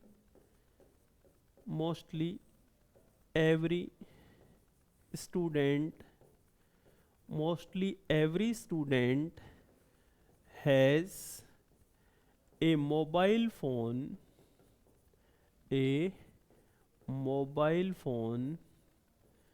these days और नो एरर। तो ये है सेंटेंस का ए पार्ट, ये है सेंटेंस का बी पार्ट, ये है सेंटेंस का सी और D. Mostly every student has a mobile phone these days. तो दोस्तों यहाँ एवरी दिख रहा है ना, तो मोस्टली नहीं दिखना चाहिए, यहाँ पर क्या दिखेगा, ऑलमोस्ट। यहाँ पर हम ऐसे लिखेंगे, almost every student has a mobile phone these days. Mostly नहीं आ सकता। तो फिर यार ये मोस्टली आ कहाँ सकता है, मोस्टली आ कहाँ सकता है, ऐसा कौन सा क्वेश्चन हो सकता है? तो ऐसा क्वेश्चन ये हो सकता है, क्वेश्चन 1, 2, कि he is mostly absent from this class और नो एरर। तो ये है बच्चों ए पार्ट, ये है सेकंड पार्ट, ये है थर्ड पार्ट और ये है डी। तो he is mostly absent from this class, यहाँ पर मोस्टली का प्रयोग कर सकते हैं हम, क्योंकि यहाँ पर आपको एवरी नहीं दिख रहा, तो एवरी नहीं दिख रहा ना, इसलिए मोस्टली सही है। तो ये सेंटेंस यहाँ पर सही है। तो ये तो हुई मोस्टली की बात, लेकिन क्वेश्चन इनफ से भी कई बार पूछा जा सकता है, पूछा जा सकता है। तो इनफ से, इनफ जिसका आपने भली भांति नाम सुना होगा, इनफ जिसका हिंदी अर्थ होता है पर्याप्त, और कभी आपसे ये पूछ ले कि इनफ का सिनोनिम क्या है, तो दोस्तों इनफ का सिनोनिम एडिक्वेट होता है, सफिशिएंट होता है ना। एडिक्वेट और सफिशिएंट इसके इनफ के सिनोनिम होता है, और इनफ का हिंदी अर्थ होता है पर्याप्त। लेकिन इससे एरर का क्वेश्चन कैसे पूछता है उसकी बात करते हैं अपने। देखिए यहाँ पर अब मैं आपको बताने जा रहा हूँ कि इनफ का यूज कैसे होता है, इनफ का क्या कॉन्सेप्ट है। इनफ का हिंदी अर्थ तो होता है पर्याप्त, हिंदी अर्थ क्या होता है, पर्याप्त। और अगर कोई हमसे पूछे कि बताओ भैया इसका सिनोनिम्स क्या है, इसके सिनोनिम्स यानी कि इसके समानार्थी शब्द क्या हैं, तो इसके समानार्थी शब्द हैं एडिक्वेट, एडिक्वेट होता है, सॉरी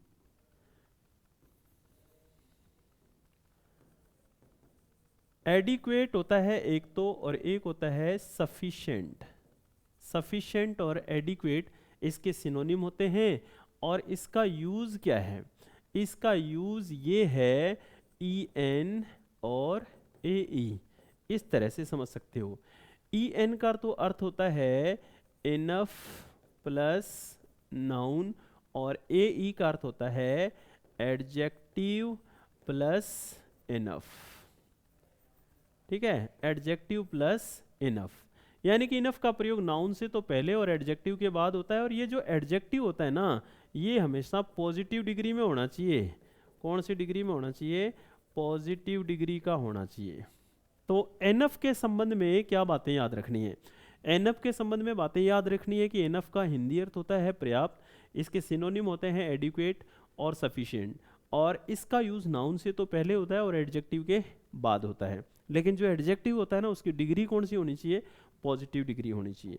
तो यहाँ पर देखिए क्वेश्चन क्वेश्चन ये है कि Gita is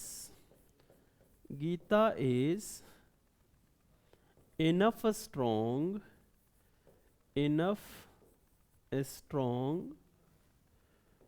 to win this fight. Gita is enough strong to win this fight, और no error। अब ये है सेंटेंस का ए पार्ट, ये है सेंटेंस का बी पार्ट, ये है सेंटेंस का सी, और ये डी। अब देखो दोस्तों, यहाँ पर स्ट्रॉन्ग एडजेक्टिव है और इनफ का प्रयोग इससे पहले हो रहा है, जबकि ये रूल क्या कह रहा है कि इनफ का प्रयोग एडजेक्टिव के बाद होता है। बस यही मिस्टेक है कि हम इसको इनफ स्ट्रॉन्ग नहीं, स्ट्रॉन्ग इनफ लिखेंगे। कैसे लिखेंगे? Strong enough. तो ये स्ट्रॉन्ग इनफ होना चाहिए, इनफ स्ट्रॉन्ग नहीं है। Gita is strong enough to win this fight. और दूसरा, ये जो स्ट्रॉन्ग है ना, स्ट्रॉन्ग होना चाहिए, स्ट्रॉन्गेस्ट या स्ट्रॉन्गर नहीं चलेगा, क्योंकि स्ट्रॉन्ग तो पॉजिटिव डिग्री है, स्ट्रॉन्गर और स्ट्रॉन्गेस्ट कंपेरेटिव और सुपरलेटिव डिग्री है, ऐसा नहीं होना चाहिए। तो ये तो बात हुई एडजेक्टिव और इनफ की। नाउन के साथ कैसे आता है? नाउन से पहले आता है। तो जैसे अपन कहते हैं ही हैज़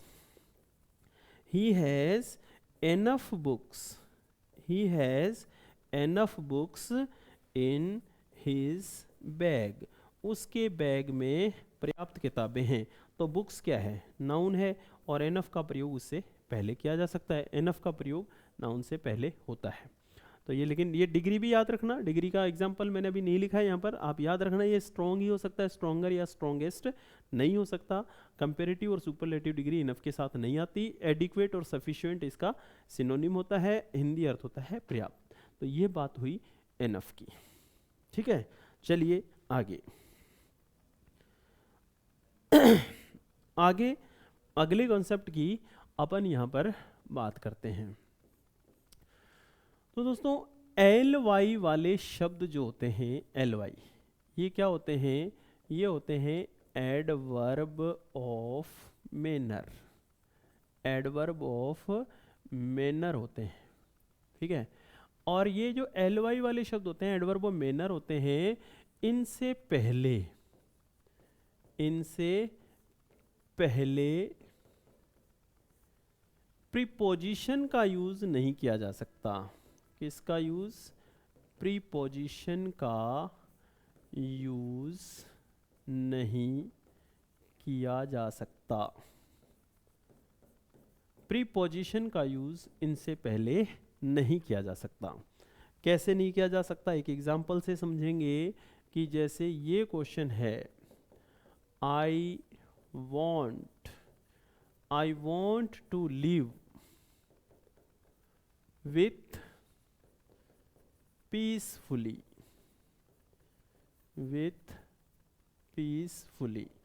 और नो एरर। अब ये सेंटेंस का ए पार्ट, ये सेंटेंस का बी पार्ट, ये सेंटेंस का सी, और ये D. I want to live with peacefully. तो यहाँ पर पीसफुली जो है ना, वो एल वाई वाला शब्द है, एडवर्ब ऑफ मैनर है, तो इससे पहले प्रीपोजिशन का यूज नहीं किया जाएगा। तो I want to live peacefully, बस इतना ही होगा। I want to live with peacefully नहीं होगा। जैसे I solved this problem I solved this problem in carefully और नो एरर। तो ये है इसका ए पार्ट, ये है इसका बी पार्ट, ये है सी और ये है डी। तो फिर ये एडवर्ब ऑफ मैनर है और एडवर्ब ऑफ मैनर से पहले प्रीपोजिशन का यूज़ नहीं किया जा सकता। और ये बात प्रीपोजिशन की हुई है तो एक चीज़ और बता दूं कि मान लो ये क्वेश्चन है कि considering about his qualities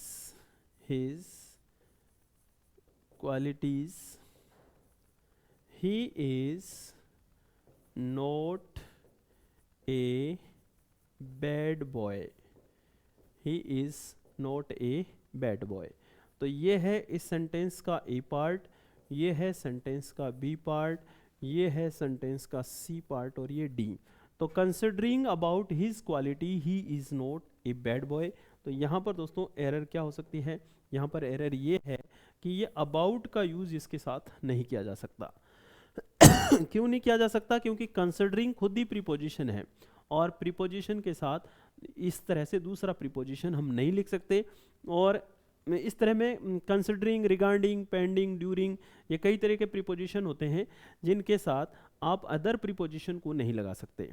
considering, regarding, pending, during, अक्सर इनके साथ ऐसा कुछ आ जाता है तो आप ध्यान रखें इनके साथ ये प्रीपोजिशन का प्रयोग नहीं किया जाएगा। चलिए अगला कंसेप्ट। अगला कंसेप्ट आपको याद ये रखना है कि अगर किसी सेंटेंस में kind of, type of, sort of दे रखा हो और इसके बाद यहाँ पर कोई नाउन दे रखी हो तो इस नाउन से पहले नो आर्टिकल, किसी भी आर्टिकल का यूज़ नहीं करना आपको। क्या? Kind of, type of, short of, और उसके बाद नाउन दे रखी है तो इस नाउन से पहले आपको कोई आर्टिकल नहीं लगाना। कैसे? जैसे ये सेंटेंस है कि I don't like this type of a book. मान लो ये सेंटेंस है, I don't like this type of a book, और ये है सेंटेंस का बी पार्ट और ये है सेंटेंस का सी पार्ट और डी। तो देख लो टाइप ऑफ आ रहा है, इसके बाद बुक नाउन है तो इससे पहले आर्टिकल का यूज़ नहीं होगा। तो ये सीधा ही बनेगा I don't like this type of book. ऐसे नहीं लिखेंगे कि I don't like this type of a book, ये यहाँ पर गलत है। और आर्टिकल की ही दूसरी बात ये है कि आर्टिकल खुद ही एडजेक्टिव होते हैं। तो आर्टिकल किसी एडजेक्टिव की विशेषता बताने के लिए नहीं आते कभी भी। आर्टिकल लगाना है तो उसके बाद नाउन होनी चाहिए, बिना नाउन के आर्टिकल नहीं आएगा। जैसे देखिए एक एग्जांपल कि she claims that she is an intelligent. She claims that she is an intelligent और ये नो एरर। तो ये है सेंटेंस का ए पार्ट, ये है सेंटेंस का बी पार्ट, ये है सेंटेंस का सी और ये है D. She claims that she is an intelligent, वह दावा करती है कि वह इंटेलिजेंट है। तो देखो बच्चों यहाँ पर एन का प्रयोग नहीं होगा, आर्टिकल का प्रयोग नहीं होगा। हालांकि इंटेलिजेंट वोवल की साउंड देता है तो इसके साथ आर्टिकल एन आना चाहिए, लेकिन ये खुद एडजेक्टिव है और आर्टिकल भी एडजेक्टिव होते हैं और ये बिना नाउन के नहीं होते। हाँ, अगर यहाँ पर ऐसे लिखा होता है इंटेलिजेंट गर्ल, अगर यहाँ पर कोई नाउन होती तब तो आर्टिकल एन का यूज़ कर सकते थे। फिलहाल यहाँ पर आर्टिकल का यूज़ नहीं किया जाएगा। तो ये चीज़ भी आपको याद रखनी है। और एक चीज़ और याद रखनी है कि ये जो दैट होता है, दैट रिलेटिव प्रोनाउन में होता है, दैट से पहले प्रीपोजिशन नहीं आना चाहिए। नो प्रीपोजिशन, दैट से पहले कोई प्रीपोजिशन नहीं आना चाहिए, ये बात याद रखनी है। इसका क्वेश्चन एक ऐसा आया हुआ है एसएससी एग्जाम में कि the medicine of that alcohol alcohol is a component should not be given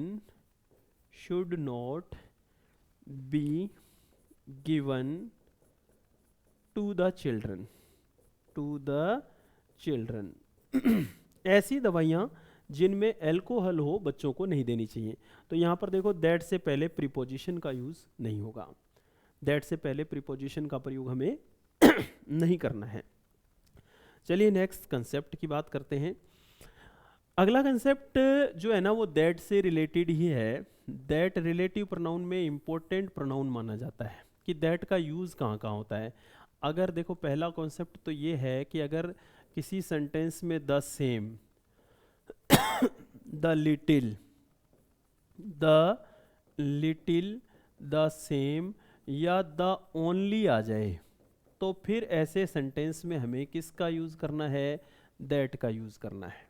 example देखिए, एग्जाम्पल ये है कि जैसे you are the same boy who has stolen my books, तुम सेम वही लड़के हो जो मेरी किताबें चुरा चुके हो। तो यहाँ पर द सेम की वजह से हम हु का यूज़ नहीं करेंगे, यहाँ पर हम किसका यूज़ करेंगे, दैट का। इसी तरह एक क्वेश्चन ये है कि मैन, एसएससी परीक्षा में पूछा गया ये क्वेश्चन बच्चों कि man is the only animal, man is the only animal which can think, मनुष्य एकमात्र ऐसा पशु है जो सोच भी सकता है। तो यहाँ पर द ओनली की वजह से हम विच का यूज़ नहीं करेंगे, हम यहाँ पर किसका यूज़ करेंगे, दैट का। Man is the only animal that can think, मनुष्य एकमात्र ऐसा पशु है जो सोच भी सकता है। तो इसी तरह द लिटिल आ जाए, द सेम आ जाए, द ओनली आ जाए, इन सब के साथ अपने को दैट का यूज़ करना है और दैट से पहले प्रीपोजिशन का प्रयोग नहीं करना है। दैट के साथ सुपरलेटिव डिग्री का यूज़ किया जाता है, इस बात का भी ध्यान रखना है।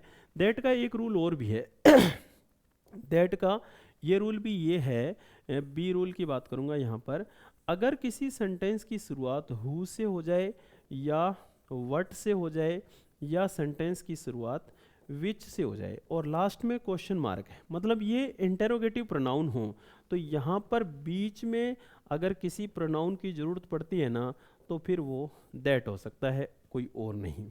कौन हो सकता है, दैट हो सकता है, कोई और नहीं। तो एग्जाम्पल यहाँ पर देखेंगे अपने जैसे अपन बोलेंगे कि who am I who scold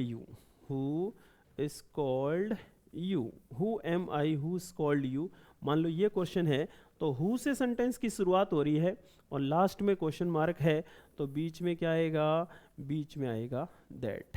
इसके अलावा और कोई रिलेटिव प्रोनाउन यहाँ नहीं आ सकता है। तो दैट की ये बात भी आपको याद रखनी है, दैट से भी क्वेश्चन पूछा जा सकता है। अब मैं आपको कुछ बातें प्रीपोजिशन की बताने जा रहा हूँ। प्रीपोजिशन में जो क्वेश्चन आता है ना वो ज़्यादातर फिक्स प्रीपोजिशन से पूछा जाता है। कहाँ से पूछा जाता है, फिक्स प्रीपोजिशन का अपने को ध्यान रखना है। हालांकि इसकी एक लगभग 100 फिक्स प्रीपोजिशन मैंने, जो बच्चे पढ़ते हैं मुझसे, क्लास में लिखवा रखे हैं मैंने 100 प्रीपोजिशन। तो अब ये 100 प्रीपोजिशन तो यहाँ फिक्स प्रीपोजिशन जहाँ से जो संभावित हैं, जहाँ से क्वेश्चन बन सकता है, अक्सर पूछा भी जाता है, पहले भी कई बार परीक्षाओं में पूछा गया है, तो मैंने एक लिस्ट बना रखी है 100 फिक्स प्रीपोजिशन की। तो बच्चों मैं वो अगर 100 प्रीपोजिशन यहाँ बताने लग गया फिक्स, तो फिर तो समय बहुत ज़्यादा लगेगा ना, फिर हमारा वो जो कम समय वाली रिवीजन की क्लास है वो नहीं बनेगी। तो इसलिए जिन बच्चों को भी ये 100 क्वेश्चन वाला जो मैटर है वो चाहिए तो वो कमेंट करना, तो और अपना कोई नंबर बता देना, उस पर मैं आपको सेंड कर दूंगा वो, है ना। या फिर हाँ वही हो सकता है, और तो कोई चारा है नहीं, 100 क्वेश्चन की एक 100 फिक्स प्रीपोजिशन की एक शीट है, मैं आपके साथ वो शेयर कर लूँगा, कैसे भी कर लूँगा। आप कमेंट करके बता दीजिए कि किस माध्यम से आपको वो शेयर करनी है, वो मैं शेयर कर दूंगा। लेकिन उसमें से भी कुछ फिक्स प्रीपोजिशन जो है, वो जो 100 हैं उसमें से भी कुछ मोस्ट इंपॉर्टेंट है, वहाँ उन 3-4 की मैं यहाँ पर बात करने वाला हूँ। वो कौन से हैं? जैसे अपने को पता है कि एक वर्ड होता है एग्री। एग्री का अर्थ होता है सहमत होना। इसके साथ 2 प्रीपोजिशन होते हैं, एक तो विथ होता है और एक होता है टू। और विथ कब होता है, टू कब होता है? विथ तो होता है पर्सन के साथ और टू होता है थिंग के साथ। जैसे एग्जाम्पल ये है कि I am agree with you, I am agree with you, मैं आपसे सहमत हूँ। तो यू पर्सन था इसलिए हमने विथ का प्रयोग किया। और अगर मैं ऐसे लिख दूं कि I am agree at your proposal, मैं आपके प्रस्ताव से सहमत हूं, तो यहां पर बच्चों एट का प्रयोग होगा। इसी तरह एंग्री के साथ भी क्या आता है? एंग्री के साथ आता है विथ और एट। एंग्री के साथ क्या आता है? विथ और एट। यहां पर टू आएगा, सॉरी, यहां पर आएगा I am agree to your proposal. और एट एंग्री के साथ आता है, एनओए के साथ आता है। इसमें तो एक ये याद रखना है। और दूसरी बात कि अक्सर एक क्वेश्चन पूछा जाता है कि हार्ड वर्क इज की टू सक्सेस, परिश्रम सफलता की कुंजी है। तो की जो वर्ड है ना, इसके साथ टू, यहाँ तो ये की टू ही सही है, हार्ड वर्क इज की टू सक्सेस ये सही है। लेकिन की के साथ 2 प्रीपोजिशन यूज होते हैं। की के साथ टू का यूज भी होता है और की के साथ ऑफ का भी यूज होता है। जैसे ऑफ का कब होता है? जैसे अपन ऐसे बोलेंगे दिस इज की ऑफ डोर, यह दरवाजे की चाबी है, तब अपन ऑफ का प्रयोग करेंगे। और इसका मतलब वास्तव में चाबी की बात कर रहे हैं जब तो अपने ऑफ की बात करेंगे। और अगर अपने ऐसे कहते हैं कि परिश्रम सफलता का मार्ग है, माध्यम है, तो वहां पर अपन टू का प्रयोग करते हैं। इसी तरह एक वर्ड होता है मेड के साथ मेड इन भी होता है, मेड ऑफ भी होता है, मेड बाय भी होता है और मेड फ्रॉम भी होता है। मेड इन कब होता है?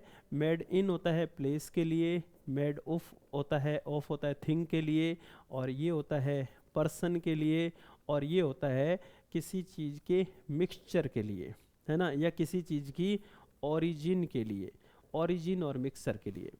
तो मेड इन कब होगा? प्लेस। जैसे मैं कह दूं कि मेरा मोबाइल इंडिया का बना है, तब मैं क्या बोलूँगा?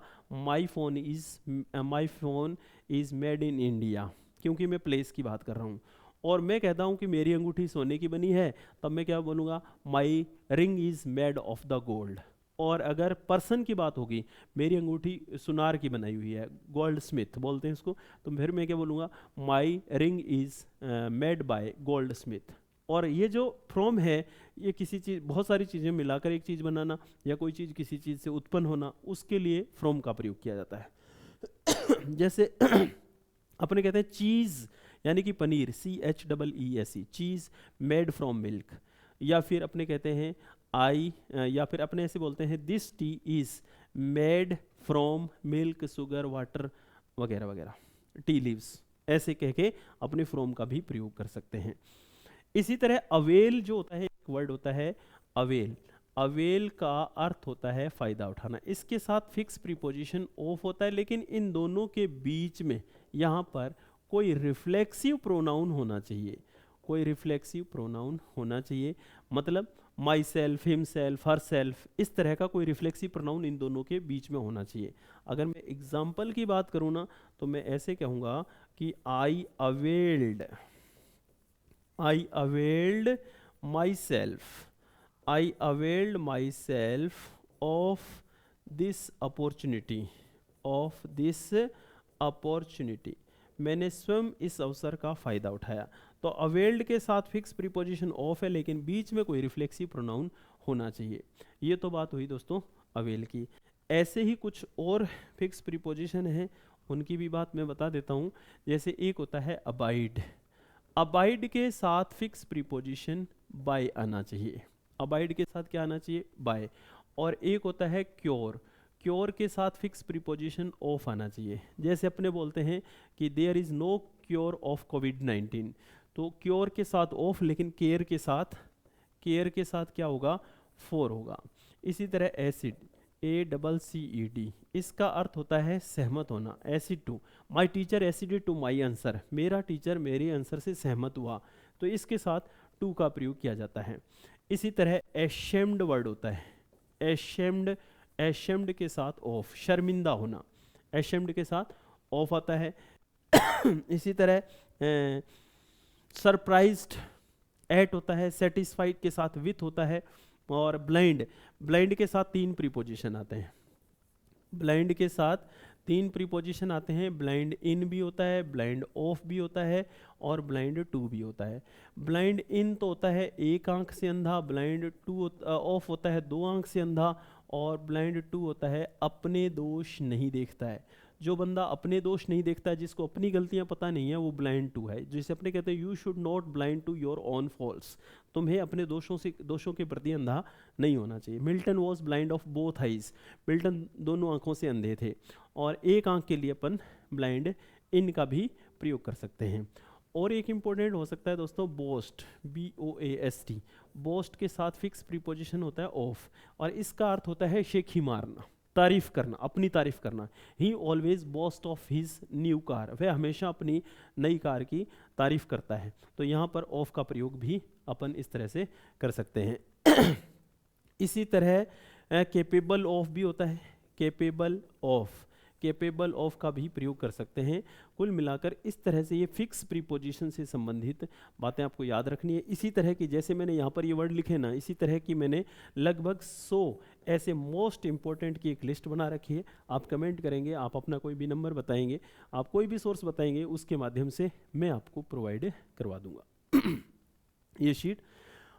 अब कुछ और लास्ट में कुछ और इम्पोर्टेंट बात अपने करते हैं, वो ये कि एक कंजक्शन होता है, कंजक्शन लिस्ट, जिसका हिंदी अर्थ होता है कहीं ऐसा ना हो कि, कहीं ऐसा ना हो कि, ये एक कंजक्शन होता है। और इसके बाद मॉडल आता है हमेशा शुड, मॉडल कौन सा आता है, शुड। लेकिन याद रखना कि ये एक नेगेटिव वर्ड है, इसके बाद कोई नेगेटिव वर्ड नहीं आना चाहिए, इसके बाद कोई नेगेटिव वर्ड नहीं आना चाहिए, कोई नेगेटिव वर्ड नहीं आना चाहिए, इसके बाद कोई नेगेटिव वर्ड नहीं आना चाहिए। इस बात का आपको ध्यान रखना है। एक एग्जांपल से इसको हम समझने की कोशिश करते हैं कि वर्क हार्ड, कड़ी मेहनत करो, वर्क हार्ड, कड़ी मेहनत करो, लिस्ट, कहीं ऐसा ना हो कि, you should not, you should not fail, you should not fail in this exam, in this exam. कड़ी मेहनत करो, कहीं ऐसा ना हो कि तुम इस एग्ज़ाम में फेल हो जाओ। मान लो ये सेंटेंस का ए पार्ट है और ये सेंटेंस का बी पार्ट है, ये सेंटेंस का सी पार्ट है, और यहाँ पर है नो एरर। तो बच्चों यहाँ पर लिस्ट के साथ शुड आता है, ये बात तो ठीक है, लेकिन नेगेटिव वर्ड नहीं आना चाहिए, ये सेंटेंस में एरर है। इसी तरह एक होता है सो दैट, एक होता है सो दैट, है ना, एक होता है सो दैट, और एक होता है in order that, in order that. So that और इन ऑर्डर दैट का एक हिंदी अर्थ होता है ताकि। क्या अर्थ होता है, ताकि। इनसे पहले अगर वर्ब की फर्स्ट फॉर्म या वर्ब की फर्स्ट फॉर्म प्लस SES होगा तो अपने इसके बाद किसका यूज करेंगे, मे का। और अगर इनसे पहले वर्ब की सेकंड फॉर्म होगी तो अपन किसका प्रयोग करेंगे, माइट का। ये चीज ध्यान रखनी है।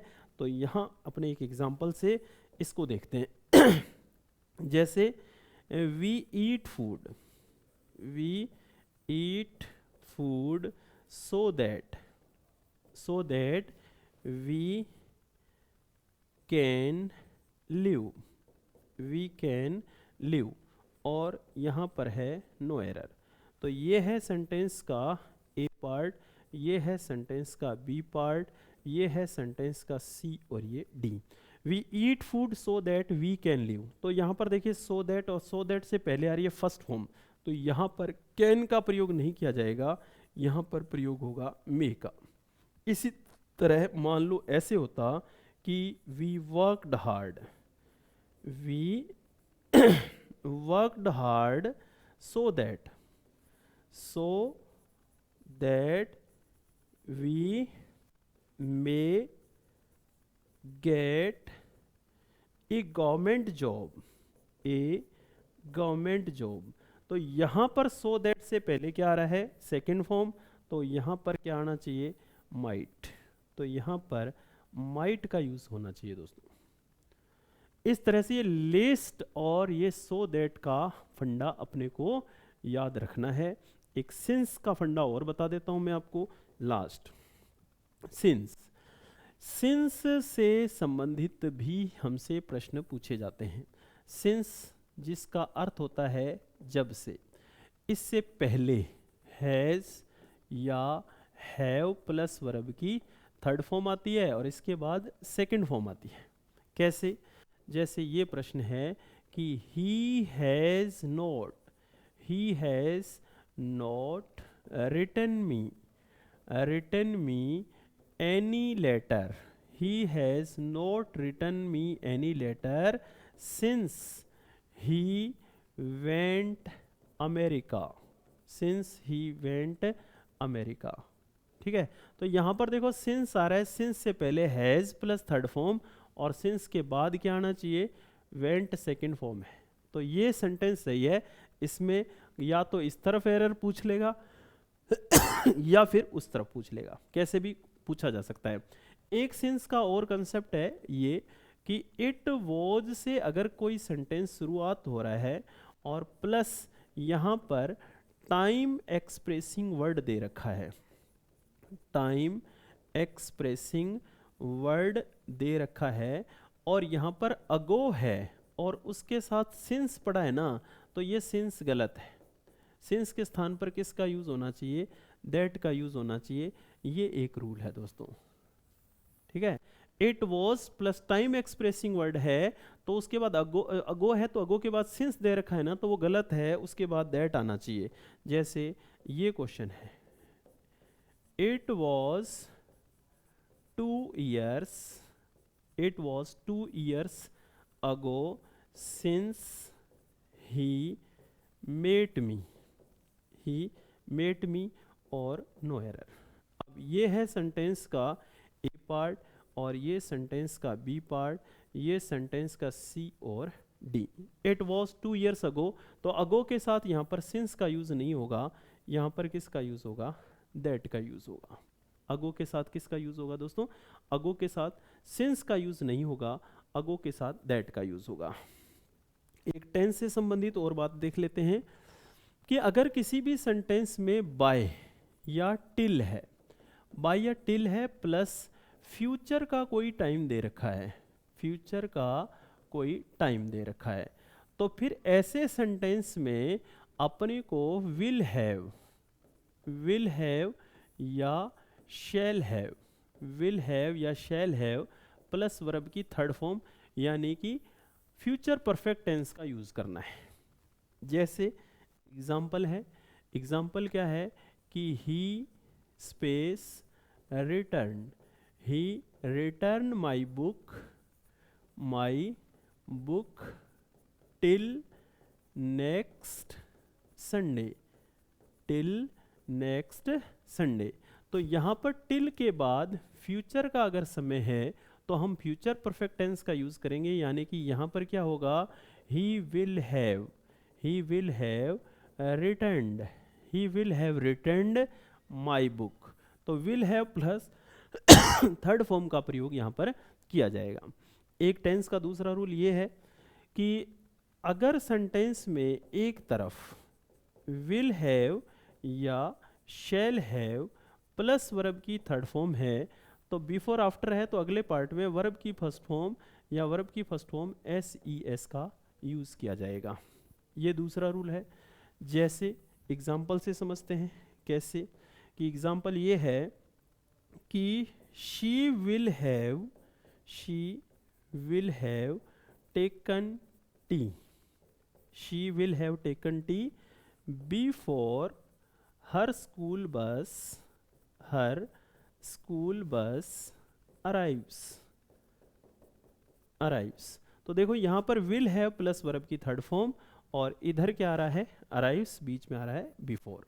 तो ये रूल ये दोनों याद अपने को रखने हैं कि will have, shell have plus third form है, तो अगले पार्ट में वर्ब की फर्स्ट फॉर्म एस का यूज किया जाएगा। एक देखो, एक रूल ये है कि इट इज टाइम या it is high time, it is time या इट इज हाई टाइम के बाद अपने को वर्ब की सेकेंड फॉर्म का यूज करना चाहिए। कैसे करना चाहिए, जैसे एग्जाम्पल है it is high time you start your new business. तो यहाँ पर दोस्तों स्टार्ट नहीं होगा, क्या होगा, स्टार्टेड, क्योंकि इट इज़ हाई टाइम के बाद अपने को सेकेंड फॉर्म का यूज़ करना है। इट इज़ टाइम हो या इट इज़ हाई टाइम के बाद अपने को सेकेंड फॉर्म का यूज़ करना है। एक रूल और देख लो लास्ट, वो ये कि अगर किसी सेंटेंस में बीइंग है और बीइंग के साथ लिखा है ए हॉट डे या ए कोल्ड डे या हॉलीडे या रेनी डे या कुछ भी बीइंग, तो इस बीइंग से पहले अपने को इट का यूज करना है। जैसे अगर मान लो ऐसे लिखते हैं कि being a hot day I skip my work, तो यहां पर इससे पहले क्या आना चाहिए, इट। कई बार बीइंग के बाद भी आता है, इधर भी आता है। तो दोस्तों ये एक्टिव पैसिव और नरेशन को छोड़कर मैंने सारे टॉपिक यहाँ पर टच करने की पूरी कोशिश की है, फिर भी हो सकता है कोई रह जाए। और एक्टिव पैसिव नरेशन का मेरे यूट्यूब चैनल पर ऑलरेडी वीडियो बना हुआ है, आप वहाँ से देख लीजिएगा और पूरी तैयारी करें जोश और जुनून के साथ। और वीडियो अच्छा लगे दोस्तों के साथ ज़रूर शेयर करना, चैनल को ज़रूर सब्सक्राइब करना। तो अगली क्लास में एक और बनाऊंगा जहाँ पर सिर्फ वोकेब से रिलेटेड क्वेश्चन होंगे, synonym, antonyms, idioms, one word के। ओके, नमस्कार, बेस्ट ऑफ लक।